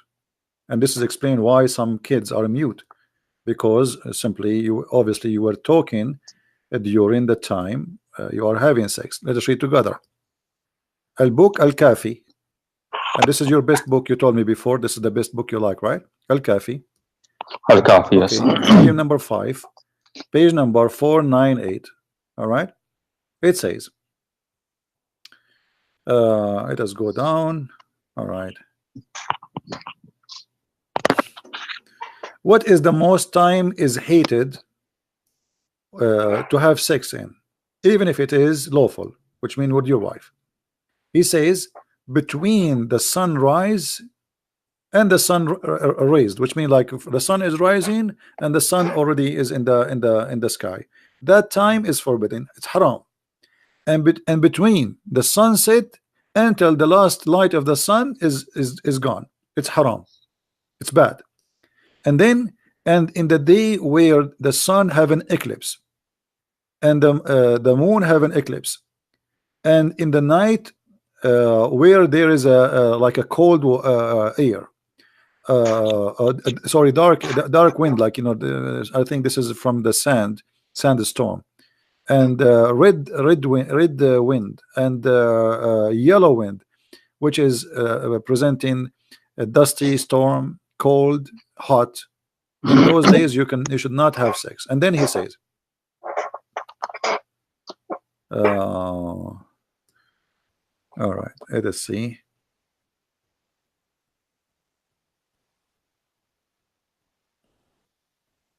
Oh, okay, in the top it says اتقوا الكلام عند ملتقى الختانين فإنه يورث الخرس. Do you see it? Yes, I see. Okay. Avoid talking during sexual intercourse because that will make your kids deaf and mute. Wait. ملتقى الختانين. What does that mean? الختانين, which mean women is circumcised in Islam, a man is circumcised. So when the two circumcision met,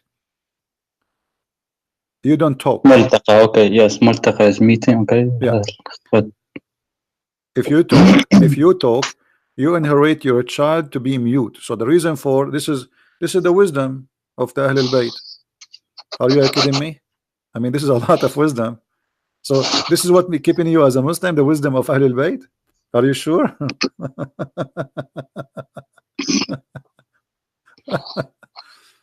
I mean, that's a lot of wisdom, man. I mean, that's really good. but they say like there are thousands of those. Okay, what about wisdoms? what I about, don't know. Okay, you believe in قال علي قال الإمام قال. Okay, you believe in Al-Mahdi, right? Yes. Okay. Well, yeah, I don't know, but it is in Shia Islam. There, yeah, it is of the main belief. But. Yeah, but I know. But I mean, the Mahdi, is it true that his fart is like perfume? What? What do you mean what? Is it true that his fart is like a perfume? Why you are laughing? Hold yourself. This is your religion. Come on, show respect, man. This is Biharul Anwar, Al-Allama Al-Majlisi, volume number 25, page number 168. All right. The description about Al-Mahdi.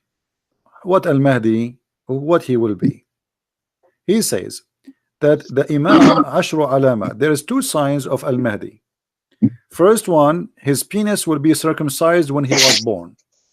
So his penis is already circumcised by Allah. And if he fell down in the ground, he will fail in his butt. In his butt. Not in his any side, no, in his butt. Always he fell down in the butt. Like you throw him in the air, he go down in his butt. And when he fell in his butt, right away he say Ash-Shahada, Ash-Shahadatain. Right away, he fell in his butt. He said, "La ashhadu la ilaha illallah, no, Ali, blah, blah, blah." Okay, and he never have, or he will never have get dirty from orgasm, which means his orgasm is always pure, and his eyes never sleep, and his his eyes sleep, but his heart never sleep, and he never do yawning, and he never scratch like what like. Stretch his arms, like, you know, he never do that, like, you know, tired, like, no. And then he can see what is in the front and what is behind him in the same time. And his like his defect is like the musk, and the earth always right away swallow it and make it disappear. What do you say? Let us click on English translation so we can translate the page in English. But I know like a Google translation will not really be too much good, but better than nothing. So there is 10 signs of Al-Mahdi, as you see here, and his eyes. Okay, Abu Ja'far, etc.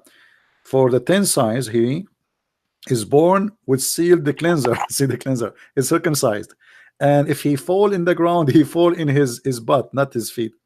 And when he will raise his voice saying the Shahada, he does not. His eyes sleep, but his heart never sleep. He never do yawning, and he never stretch his body. And what else? And then. And translation here is really messed up. So what do you say, my friend, about the wisdom of the Ahlul Bayt? I mean, this is too much wisdom, and you are proud about it. So this is what making you stay as a Muslim?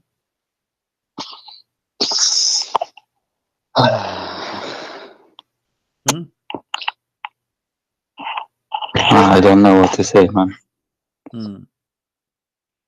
What, you will stay a Muslim or not? I don't know.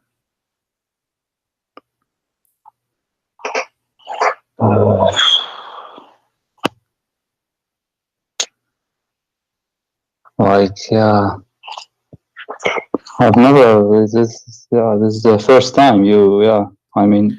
Okay. Do you watch? The first. Do you watch? The first was al-Shia. The first book you said.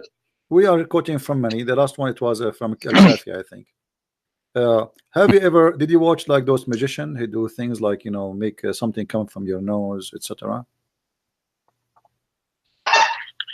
Magicians? Yeah, did you watch? I have watched sometimes, okay. like on. This is your favorite book, Usul al-Kafi. Sharh Usul al-Kafi. It's not my favorite book. Well, about al-Kafi, this is explanation for al-Kafi. This exists in the Kafi, but this is explanation for it. It says, the Prophet of Allah, he pray, and when he pray, from his nose came, from his right side, left side of his nose, a bird which is yellow, and it is from the kind of the luctus, and he was bigger than a fly. And this fly go and walk under the throne of Allah, asking Allah for forgiveness.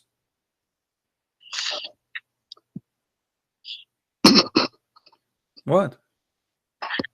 This is a bird coming from the nose of your Prophet Muhammad, and his was yellow. He was a bird, but yet he is smaller than the luctus and bigger than the fly.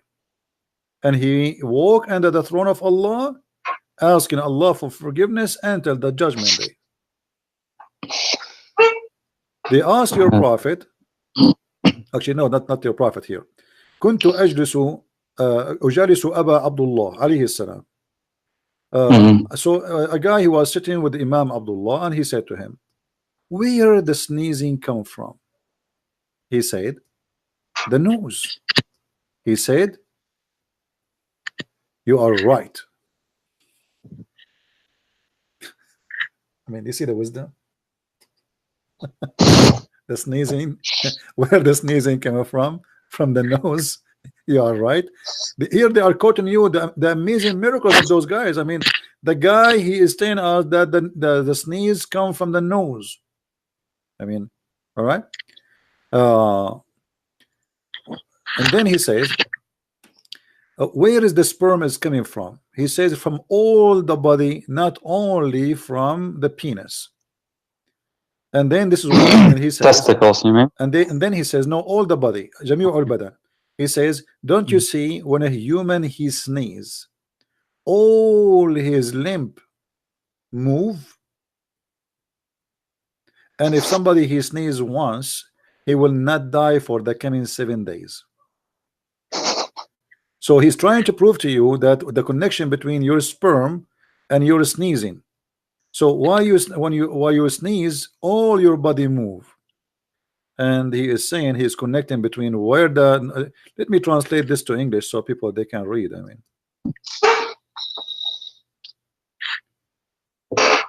so what do you think? We still Muslims? I don't know what to say to you. This is I asked you why you are staying Muslim until now. You said they have wisdom. Okay, we are reading the wisdom. You want more wisdom? I can give you from now until next year a lot of wisdom. Do you really want more wisdom, or we are done? Well, I don't know what you want. Yeah, I mean, yeah. Okay, how many Allah he have 2 cities in this earth? Is that correct, or you do not know about this one? 2 cities on Allah the have earth? 2 cities in this earth, one in the east and one in the west. No, I don't know that. This is, we will go to the book you like, Al-Kilani, Al-Kafi. Guys, Al-Kafi is the same as Al-Bukhari for the Sunni, is the same for the Shia. So Al-Kafi is the same as you are reading from Al-Bukhari for the Shia. It is not entirely the same, but close, as I No, know. I mean but same as, because as value. I'm not saying it's the same book. I'm saying it's as a value. The Sunni consider Al-Bukhari the most accurate. The Shia consider Al-Kafi the most to be trusted. Yes, okay, that's true. Yeah, and then let us see here. Let us see if we can find this hadith. Hold on. Okay. وإن لله مدينتين إحداهما بالمشرق والأخرى بالمغرب. Allah, He have two cities, one in the east and one in the west. Around them there is a fence from iron, and in every one city there's a thousand door, and every city have 70,000 language, and all speak the languages with the everybody inside the city, he speak different language from the other person. And he said, and I know all the languages there. What do you say? Wait. Again, there are two. This is the Hassan. Hassan on this earth, two cities. Okay. One in the west, one in the east, and then there is a fence made from iron, and every city have 1,000 door, and every city have a 70,000 language, and every one of them, and every individual there, he speak language different from the other person. And he said, Al-Hasan, and ana wa ana a'rifu jami'a al-lughat wa ma fihuma wa ma baynahuma, and I know all the languages for those two cities and even what is between them. So what do you think about this wisdom?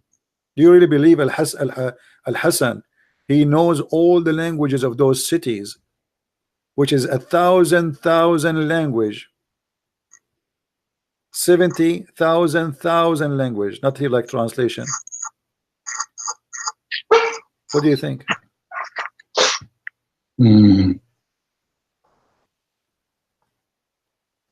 But there's two cities. Where is that? Like meant? One city on the earth, or? One city, yeah, in the earth, but nobody knows where. You know, fabrication, stupidity. Because speaking to naive people at that time, and people it only says two cities. God, no, Allah has two cities. Allah has two cities. One of them in the Mashriq, which means in the east, and the other one in the west, not Morocco. This is stupid translation. Yeah, Maghreb, okay. Maghreb in the west. They have a wall made of iron, and each of them has a thousand door, and every one of them have 70,000 languages, not thousand language. I know all the languages in it and what is between those two cities. So the whole language of the words, Al-Hussein, Al-Hassan, he know it. What do you say? Yeah, this one reminds me of another, like someone asked Imam Al-Hussein, how many hair do I have? Then he I can answer your question easy. This is easy. Ask me the question. How many hair you have? He knew. I know. He knew like how many. Imam Al-Hussein, he said, yeah. I know too. Tell me, ask me the same question. Okay, you have 4 billion hair. Prove me wrong. I mean, yeah, okay. How many hair I have?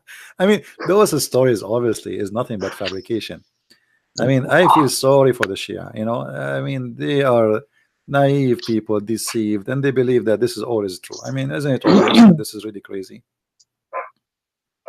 Well, I don't know, man. Like there is a sheikh. They say he is so knowledgeable. You know, he has. Okay, listen. He has read all the Shia books, and he can debate everyone. You know, but who? Who's that? But he doesn't do that because he says, you know, let him come and debate me. What about your prophet? Your prophet, he put his tongue inside the mouth of Hassan al-Hussein, sorry. You told me about that last time, yes. Like he fed him with, okay. Yeah, this is Al-Kafi. No, not last time I told you about his finger. Last time, the prophet, he put his finger in the tongue of Al-Hussein, and each time he sucked his finger, Al-Hussein do not need food for 3 days. This one in the book of Abraham, right? His thumb or yeah, his but yeah, he put his finger. It doesn't matter, a finger. And then, yes. But here the prophet, he put his tongue inside the mouth of Al-Hussein and he sucked it. He sucked the tongue of Al-Hussein and he cut from it, which means he like Al-Hussein. I think what they mean by here, it's like the Hussein is fitted by the tongue of the prophet, but just by sucking each other tongues, Al-Hussein, he got his food. What do you think? What is it? What is that? This is in Al-Kafi. This is Al-Kafi. I think in very number 1. Let me try to find it. Hold on.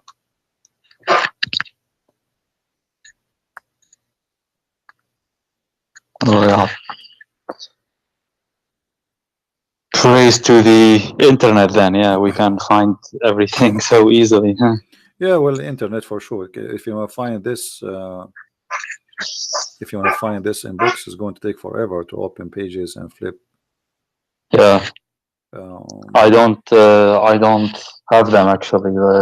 Al-Kafi is 6 volumes, as I know, and Bihar al-Anwar is 100 or so. Yeah. Very big. Yeah. Let us see where it says that.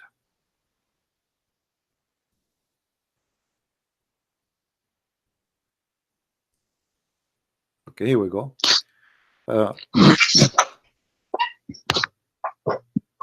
كان يؤتى بالحسين فيلقمه لسانه فيمصه فيجتزئ به ولم يرتضع من أنثى. Reference 38. Let's click at 38. 38 is راجع Al-Kafi. You see the reference, Al-Kafi, page number 387. The book of Al-Kafi, page number 387, and the book of Al-Manaqib li Ibn Shahr Ashub, variant number 4, page number 50, and Al-Bihar, variant number 43, page number 245, Tafsir Nur al-Thaqalain, page number 5, variant number 5, page number 12, what Tafsir al-Burhan, the one you like, page number 4, page number 173. It's not that I like it, but I mean, they have taught me like this is so I think all the great books of the Shia. I use them, you know. Yeah, but this is mean. All the great books of the Shia approve this story. Yes, the prophet, he sucked the tongue of Al-Hussein. What is that? Anyway, my friend, I cannot keep you for long. Thank you for calling, and maybe next time you will decide to leave Islam. I will leave it for you. I cannot push you harder. You know, it's up to you. You want to leave, you want to stay, it's up to you. Yeah. So what? You want to stay? You think you are staying for tonight, a Muslim? I don't know, man. I feel sad. Like what? Yeah. Well, it's not right, but I don't know what. Say what? I mean, be honest with yourself. Is that something really you believe in? No. Okay, so what? Are you going to say I'm out of Islam today?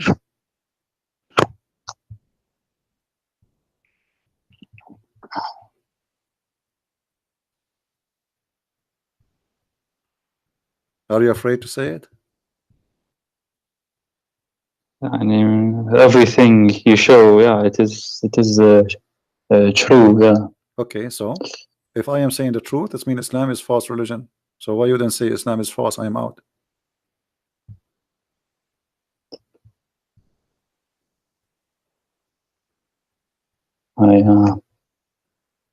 Like, I don't know, man. I just told you how many hair you I have. feel sad. Don't feel sad. It's okay. I mean, all of us, we go through things in our life, and I better fix it than sorry forever. Now you can fix it. Just okay, but denounce Islam. Say, I'm out of this cult.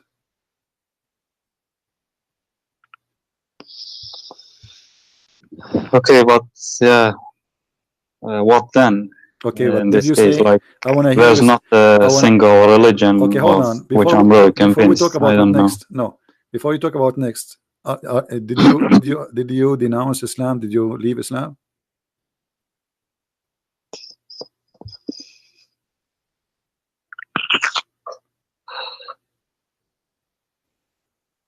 I don't know, man. I'm scared of her. Like, everything you show, it is true. I can't deny it. You show it with references, and one of them is lying, either Muhammad or me. So which one we do? I showed you everything from their books. no, you're not lying. You're not lying. Okay, so Muhammad is lying. So why you don't say Muhammad is lying? I am out of Islam. I don't know, man. I'm so scared. They say if you leave Islam and then what? Like, you will not get the 70,000 version, 70 version. Oh, like no version are waiting for you, torment, for me, punishment. They say, yeah. There's no version are waiting for us. Neither me, neither you. It's a lie. Come on, say it. Be brave.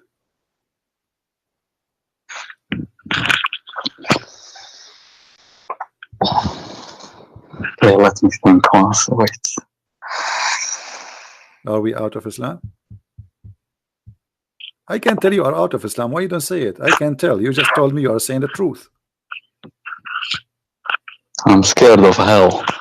What hell? Hell? This is hell. Islam is hell. Obviously, it's a lie. You just said I am telling the truth. Obviously, there's the hell of Islam is a lie. So if you are scared from the hell of Islam, the hell of Islam doesn't exist. Islam itself is the hell if you stay there, because you just agreed that this is a lie. What they are teaching, it cannot be true.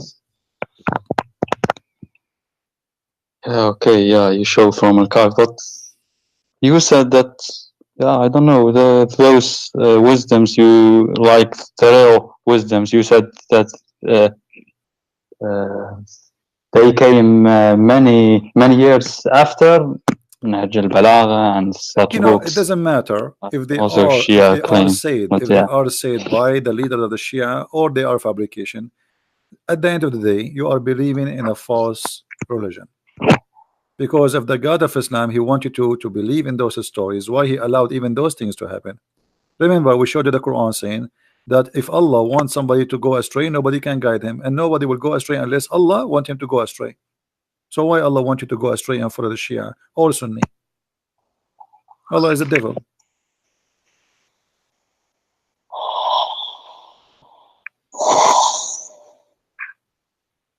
So are we out of Islam? Okay, yeah, you're out of Islam. I think so. You are out of Islam. I mean, I don't believe in those things that you showed. So okay, so you are out of Islam. I'm so happy for you, Hassan. That's beautiful. You called me many times already, and now today you call me as a Muslim Shia, and today the end of the call is you are out of Islam. That's wonderful. Now you said you're afraid from hell. Well, for me as a Christian, I am not afraid of hell. I believe in the Messiah, and I will be with him. Anytime, feel free to call me, and if you have anything you want to learn about the Messiah, I will be happy to help you. But right now, I invite you to read the Bible, the 4 Gospels of Jesus, and think deeply about the invitation I will give it to you now. There's no salvation except with the Messiah, and his name is great wherever you go. Even in the cult of Islam, Muhammad, he could not deny how great the Messiah is, and right now he is the living person in heaven, for he is the word of God, for he is a divine, for he is our Lord, our merciful, and our salvation. So I invite you to believe in him. And you don't need to believe that the Messiah is God just because I said that to you. Go and read, research, study, and look at the amazing teaching of Christ. What do you say? I don't know, man. Actually, I don't know. Nothing makes sense for me right now. Like, there's not a single religion that makes sense. Islam doesn't make sense. Shia, Sunni. Yeah, when you speak about sense depends sense to who? Because for me right now, like Christianity, Judaism, I've thought about Hinduism, even atheism doesn't make sense for me. Like right now, I don't know, man. Life doesn't make sense. It's all right. You see, I'll give you time. Go and read and research it anytime. Feel free, Hassan, if you like, you can call me anytime, and I will be happy to help you. But why are there so many Christians leaving Christianity and there is so many people, so many Christians accepting Christianity? Where are there? There's so many leaving Christianity. What do you mean, atheist or what? I mean, in the past, like what I live now, like 60% are atheists. No, that's not true. Yeah. Those numbers are false. Those numbers. It used to be no. much less, like 50 years ago or 70 years ago. Do you live in the state? Do you live in the state? No. Okay. If you live in the state, you can go every Sunday, and you will see you will not find a place to park your car when you go to any church. Our churches, not only churches, they are mega churches. They're huge. So Europe, I'm talking about Europe. It doesn't. Europe. They are, they became more into secular. This is why you don't see really Christian, but they all exist, and they are in a huge number. But they are not aggressive people to force themselves to show here we go. We are here. Like when the church in France in Paris was burned, tens of thousands appear in the street praying in the street. So where was the Christians before? Nobody saw them. But suddenly everybody see the Christians.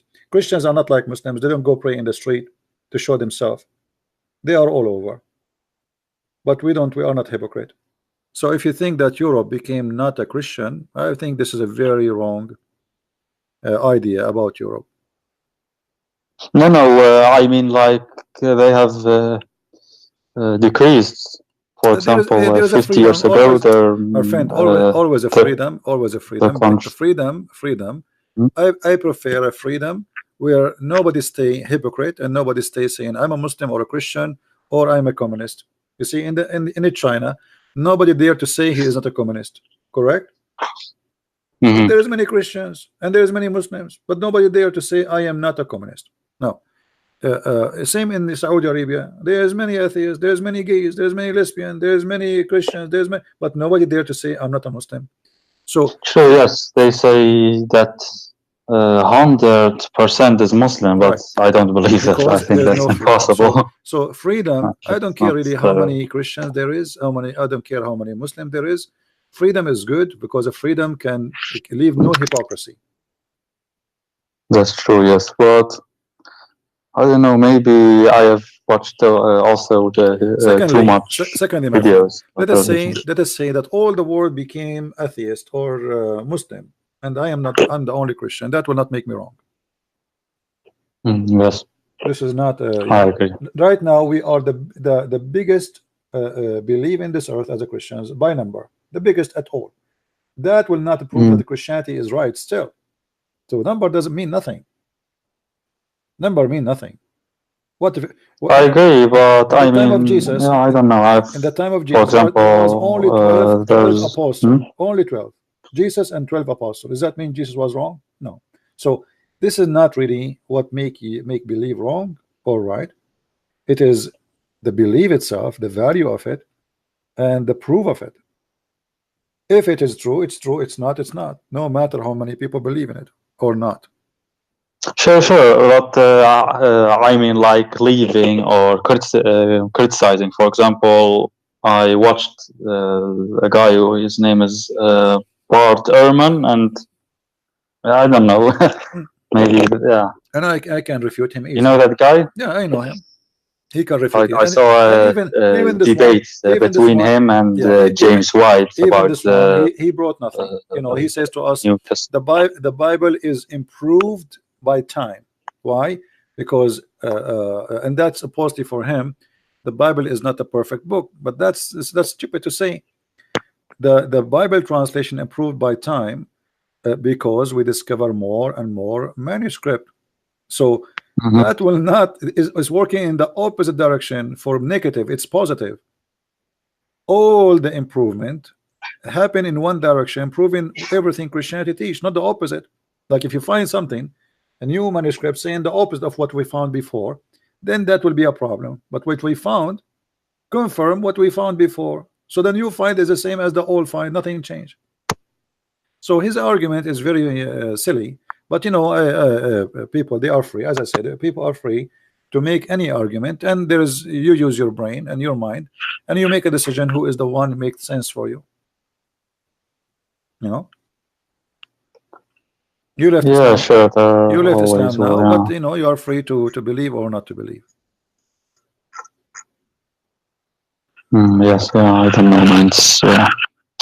Anyway, my friend, feel free anytime if you want to call me. I will be happy to hear you.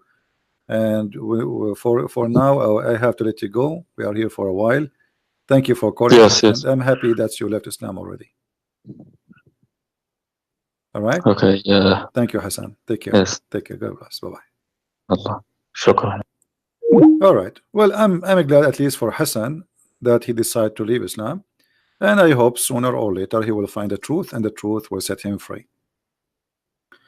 Again, belief is a personal matter, and it's not something you know.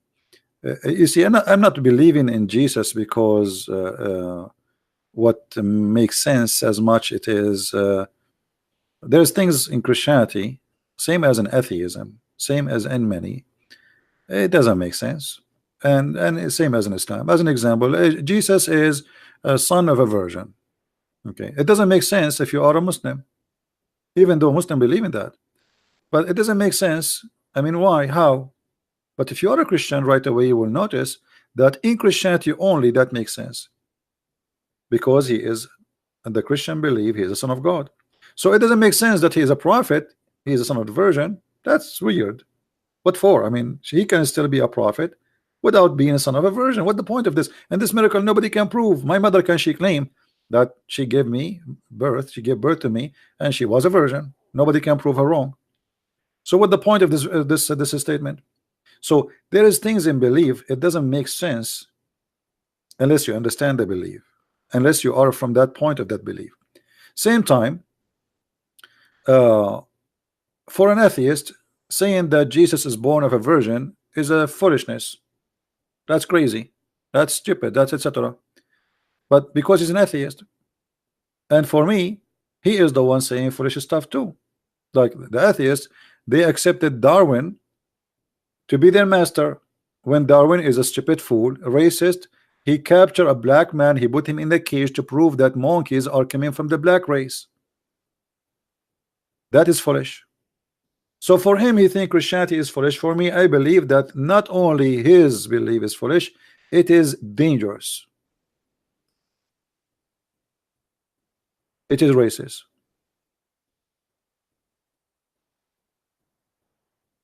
A Muslim, he believed that Mary, she would give birth, but she is a virgin, but she cannot explain to us why. What the point of this verse? This doesn't make sense. Why? We don't know. The Muslim, they worship Allah. Why? Because Allah, he says, I'm God, worship me. So what? Okay, I'm going to say I'm God, worship me. Here we go. There's no proofs. The Quran is full of errors, full of contradiction, stupid teaching. And then somebody says to me, I am God, worship me, and then I'm going to worship him just because. And not only that, this God, he never spoke to us. The God of Islam is a mute God, never said a word.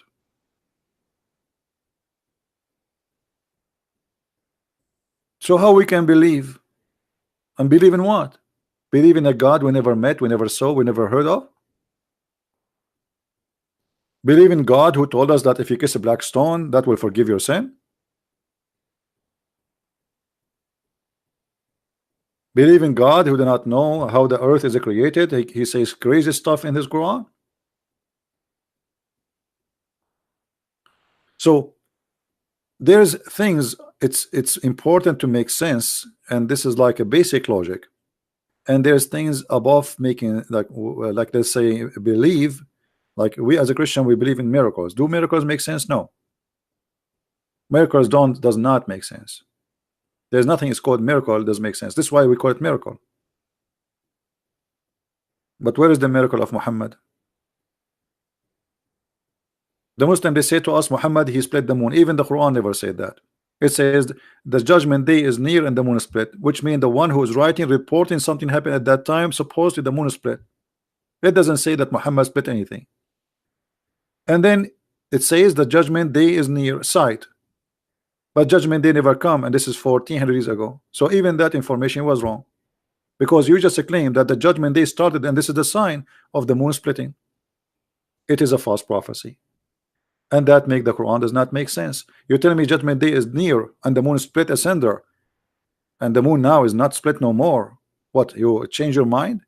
You wanted to make it a sign for judgment day, and now this moon is not split, and 1400 years ago still it's a sign of a judgment day.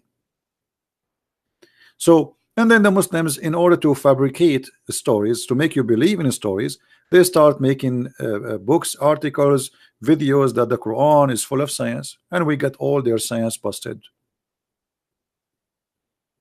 What makes sense in Islam? So we need to make it clear that there's many things does not make sense in our life, even when we speak about science. When somebody speak about the Big Bang for me does not make sense, and it does not make sense for many scientists, not for me only. Not every scientist believe in the Big Bang. It's a theory. So it is okay to have a belief of like I say, to say something does not make sense to me, but doesn't mean that what does not make sense to you it is wrong. As an example, if I say to somebody 300 years ago, time will come and people, they can have something in their pocket, they open it, they push the bombs, and they can talk to somebody in China, they will laugh at me. They will say to me that does not make sense, right? If I say to someone that time will come and somebody can speak from Tokyo and we can see him in New York, we can see his picture in New York, they will laugh at me. That does not make sense. So what makes sense or make not sense is depend on the time you say it, and depend on the time it's happening. So there's things we say and there's things happened. People, they believe in what happened, and what is not happening, it does not make sense to them. And that was what is atheism is about. However, the atheists, they go farther in their fantasy. They believe in something not happened to be happen. As an example, the Big Bang, because there's no proof of it. It's a theory. Nobody witnessed it, nobody saw it, nobody was there, and they cannot make the Big Bang happen again. If the Big Bang is something possible, well, we can do it in the laboratory. And actually they make a machine, I think in Finland or Sweden, for the Big Bang. They spend billions of dollars and they could not come with any result. They wasted the money. So believing in something or disbelieving is a healthy thing, but when you believe in stupid stuff, it is not healthy. And I see that Islam is teaching nothing but stupid things. I saw nothing in Islam worth to believe in. Like God, he want to give me a lot of naked women in the heaven. Why? Because I believe in him. That not only does not make sense, that's satanic, that's evil. 80,000 little boys will be in my house to serve me. That doesn't make sense. Only that's satanic, because this is a child abuse. So how I am seeking a better attitude in life, to be better me tomorrow, to be in heaven, yet in the heaven I have a lot of abuse I will do for people who will be under my command.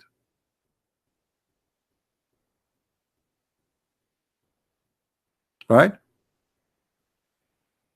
So here, what makes sense is important in the field of, let us say, the logic of good and bad.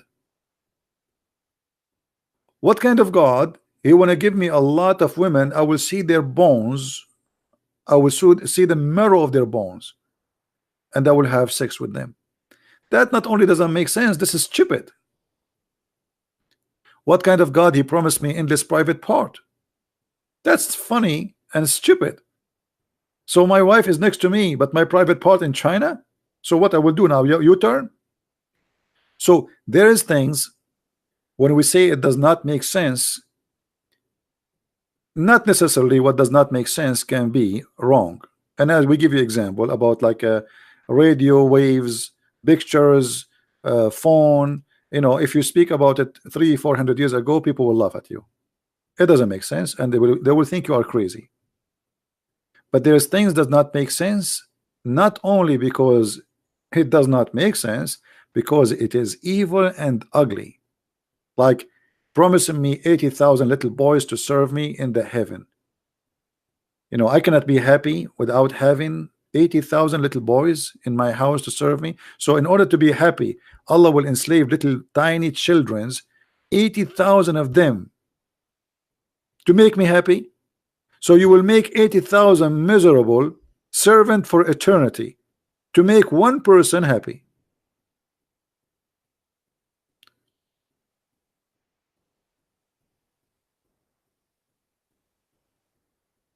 You know what I mean, Muslims? So what makes sense and what does not make sense? When a person, he says to me, he went to the top of the seventh heaven and he found a tree, and he found under the tree where is the rivers of Euphrates and the Nile River coming from heaven. And then he says to me that he was up in the sky. Well, that's not only does not make sense, that is proving that he is a liar. You see, I can say things does not make sense about understanding the universe because I am limited as a human being and I do not know really. You know, I can say to you, like, let us say somebody he think the earth is a flat. Oh, okay. Well, I mean, I give him excuse because he is not capable of seeing the earth from far away to see how it look like. I understand. But somebody claimed that he went to heaven, he went to the sky, the seventh sky, not only in the sky, like the end of the world. And then he found in the sky the Nile River and the Euphrates and Shihan and Jihan, and those are rivers of paradise. Not only this does not make sense, it's proven to me that he is a liar.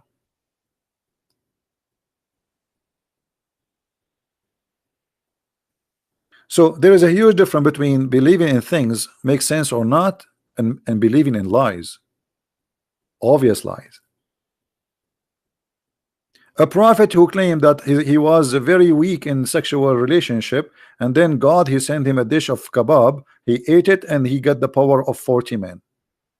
This is not only does not make sense, this is stupid, because how the Muslim they say to us that if Allah wants something to happen, he say be is going to happen, and then Allah, in order to fix the private part of Muhammad, he have to cook and send the cook with the angel, pizza delivery. Allah he knows everything, but Allah he know nothing in the same time.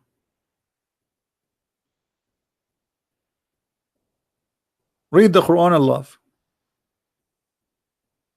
And this is why we welcome Muslims to debate us and to challenge us live on air.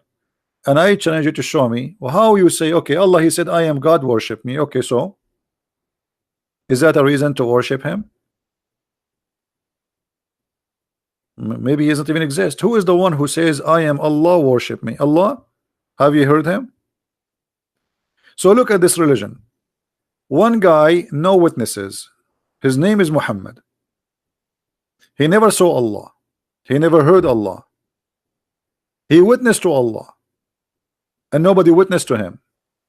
and yet we have to believe in him. The Quran says in a silly case as writing like borrowing money, we have to get at least 2 witnesses. In the case of adultery, we have to get 4 witnesses.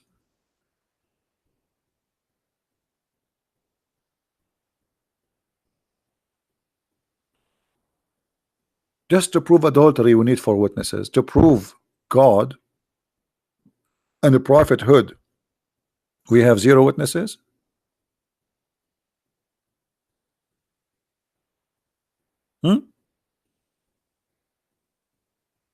Which one is more important? And by the way, like the verse in front of us about 4 witnesses for adultery additionally prove that Muhammad cannot be a prophet, because he said, and excuse my language, the 4 witnesses, they have to see the private part of the male going in the private part of the female. That's impossible.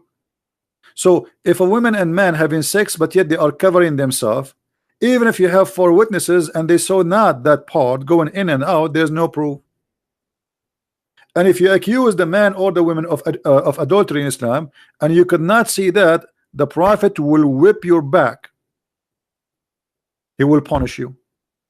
So imagine you enter your house, you find your wife naked in the top of a man having sex with him.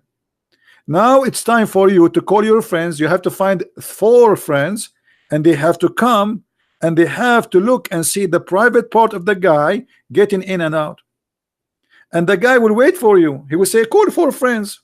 Call 4 friends. I will wait for you. And when they come, he do it slowly so they can see and they can witness. So the requirement here is proving that Muhammad is not a prophet of God and cannot be from God, because this is impossible. Are you going to enter your house with 4 friends always? And you go to the bedroom with your 4 friends? And if you go in the bedroom with 4 friends, if they did not see that part, they saw nothing still. Even if they go to the court and say, hey, we saw him naked, we saw him naked. Actually, there's a hadith about the prophet. He whipped 3 guys, he did lash them, and one of them, he said that I saw her legs, her foot around his neck like the ears of a donkey. So the women, you know what I'm talking about. They are doing it, and he was shaking her so hard, and her foot is around his neck. Still, this is not enough for Muhammad, and he did lash him, for he did not give enough of proof.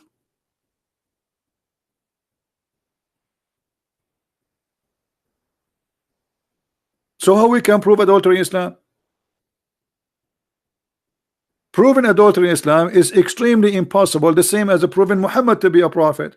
No witnesses, nothing. Okay, Muhammad, he went to the 7th heaven 11. Any witnesses? No. Muhammad, he saw the angel Jibreel, and Jibreel gave him Quran. Any witnesses? No.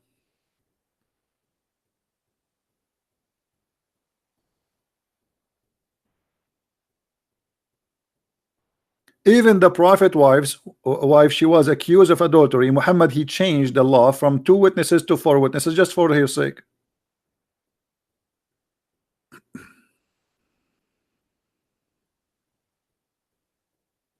So what is the proof that Muhammad is a prophet? No proof. And what is the prophecy of Muhammad? The Muslim, they come with tons of funny prophecies. As an example, they say to you, the prophet, he prophesied that the Roman, they will win the war in a few years.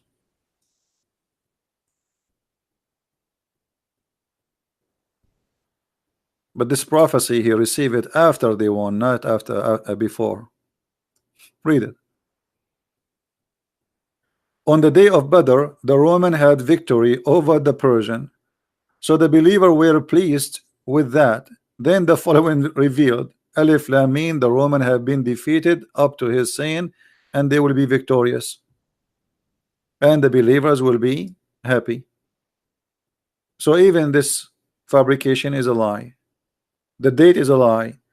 The prophecy is false, and the hadith proving all of this fabrication to be not true. Imagine I prophesy for you about Trump will be president in 2016, but already we are 2019. Have you ever heard of somebody receive a prophecy after it happened? That's Muhammad.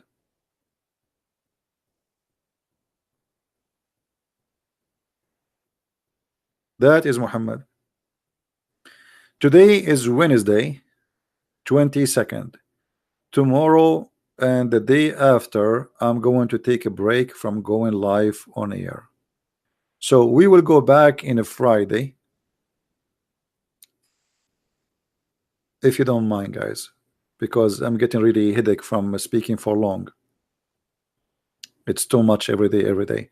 So I will take 2 days break, and we will be back on Friday. All right, and please don't forget to subscribe and join us when we go live on air, and keep your activation, I mean your notification on, so you can receive. And always you can, if you like, you have a video and you lost it, you can go to Patreon and you will find the updated link, which means before I delete the video here in my page, I post in my Patreon a link of one of you who posted my video on his channel. All right, and don't forget to subscribe to those who they are posting my videos again somewhere, and give them thanks. All right, so we are happy today that today our time was not wasted. We have Mr. Hassan, who is Shia.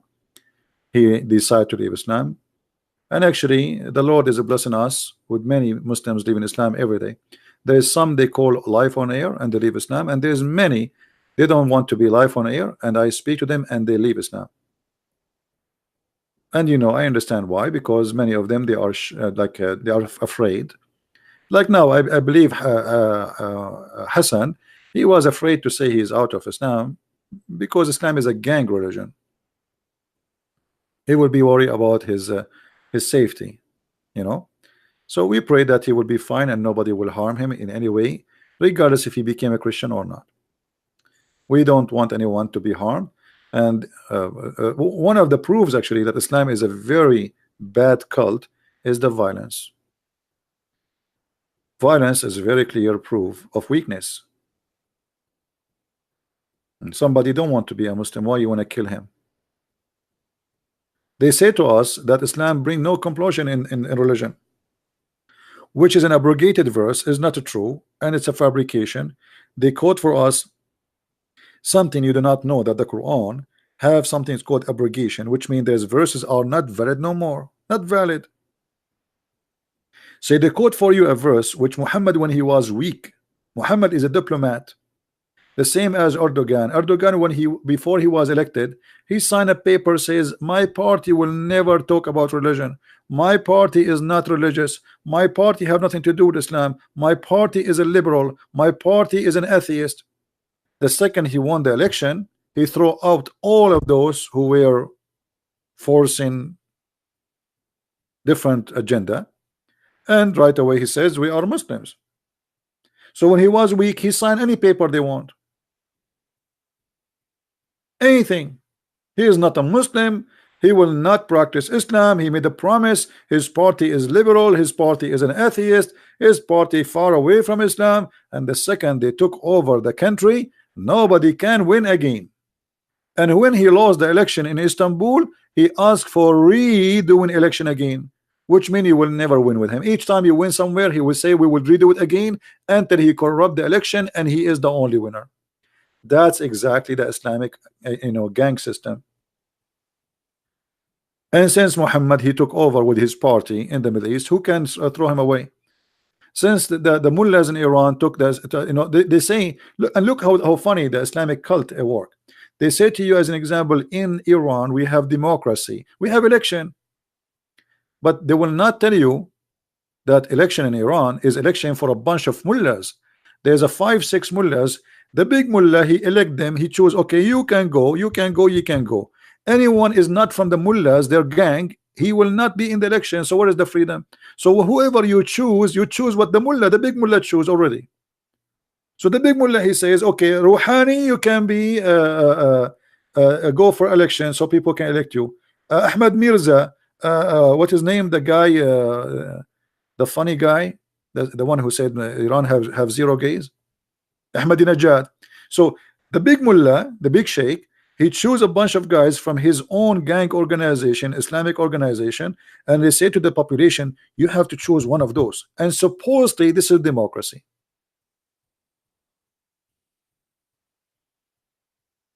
This is how they try to fool us by the democracy of Allah and His religion.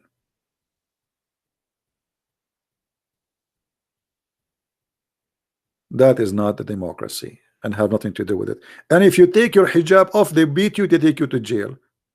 If you say I don't want to be a Muslim, they execute you. Yet they claim that they have democracy. Just 3 days ago, 50 or 60 women, they were having like a fashion whatever thing occasion. They arrest them all for fashion. Anyway, if women cannot do fashion, who is going to do fashion? That's the enemy of Allah, fashion. The enemy of Allah, Allah himself will die from fashion. And those poor women, like, they are not showing their panties. I mean, it's not a fashion for bikini. You know, it's normal clothes. They arrest them. A woman, she's singing in the street, like in Saudi Arabia. A little girl, she is 17, 16 years old. She sang a song when she was on a trip, taking a selfie. The whole country went up as if she is the biggest criminal ever on earth. Those people still live in the cave time. And all of this due to Islam. Islam make them live in the cave time. What the woman she did? She sang a song. She danced in the front of the camera. She is not naked. But it's haram. It's haram. If you open their TV, you see nothing but belly dancing. Go open the month of Ramadan, all the movies, naked people. So movies is okay, but your women, they cannot. This is why when Muslim women, they go overseas, they do anything, they do everything, because they are, you know, it's like somebody who was in jail for 20 years and then he never saw a woman, and then you open the door for him, and suddenly in front of him there is many women almost wearing nothing. What he would do? He would be like an animal. He will act like one. So they put them in jail. You cannot do this. This is haram. This is forbidden. This is, but everything is done under the table. In the month of Ramadan, as we speak now, you go to Thailand, you go to Philippines, you go to all those countries, you will find nothing but Saudi going there. Nobody in Saudi Arabia. In the month of Ramadan, the whole country is abroad, because nobody want to practice Ramadan. They want to go drink, they want to do prostitution, they want to see dancing, they want to do music, they want to have beer, they want to have whiskey. But they cannot do it in their country, so they do it in different country. Actually, when I was in Asia, I was surprised that those hookers, they speak Arabic, because they come to me and they say to me, hello Habibi, and they speak to me in Arabic, what do you like, Habibi? And I was, how she speak Arabic? Yeah, but all the customers are Arab. The customers are Arab. They knew Arabic better than any language.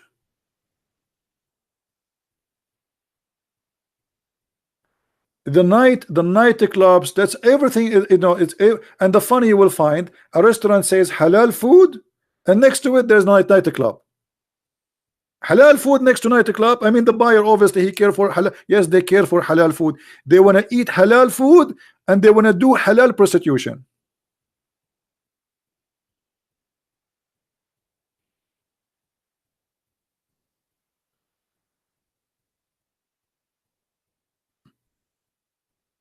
So there's things make sense and there's things does not make sense. Islam not only does not make sense, Islam is crazy, violent cult.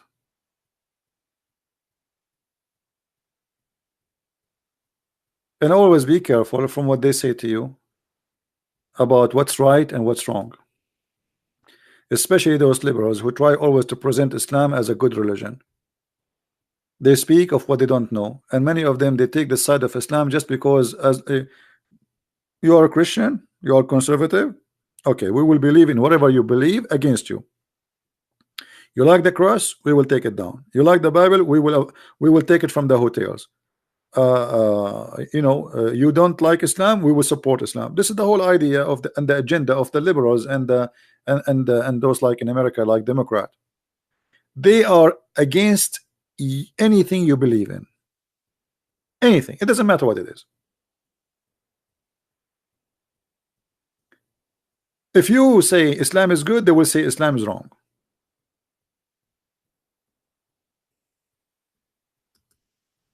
So don't let them fool you, and don't let them deceive you. This world is full of deception, TV stations, news, propaganda, agenda, parties, politician, everybody lying at everybody. It is a competition of lying. Who wanna lie more? And the naive one are the victims. Who would like to lie more? And if you say the truth, they accuse you of Islamophobia. They say you are a hate monger. They will say the second you say the truth.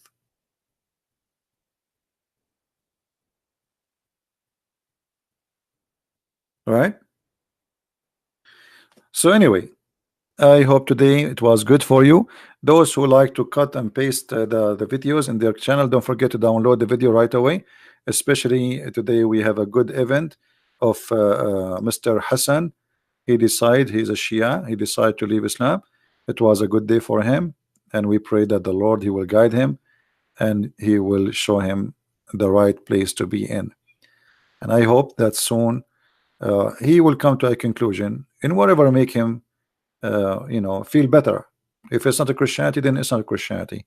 So still I will pray for you, that I pray that the Lord will guide you and will bring you to peace, and you will find happiness in your life, whatever the happiness is. All right. If it's not a Christianity, let it be, but we want you to be happy, and God, he love everybody. So I advise you to be with the one who loves you, not the one who want you to love him, and the return, it will give you some women. Our Lord, he loves you as you are, for he made you the way you are. All what he is asking you for, he said, knock at my door and I will open for you. That's all. Knock at my door,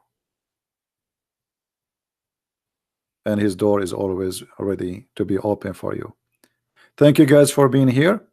May the Lord bless you, and I will see you soon again. Remember, I will take 2 days off, tomorrow and the day after, and I will be back in Friday, same time, 3:30 p.m. and maybe in the weekend we'll do it too, but earlier, so those who live in Asia, they can join us. Thank you. Christ is Lord, Islam is false. See you soon. Bye-bye.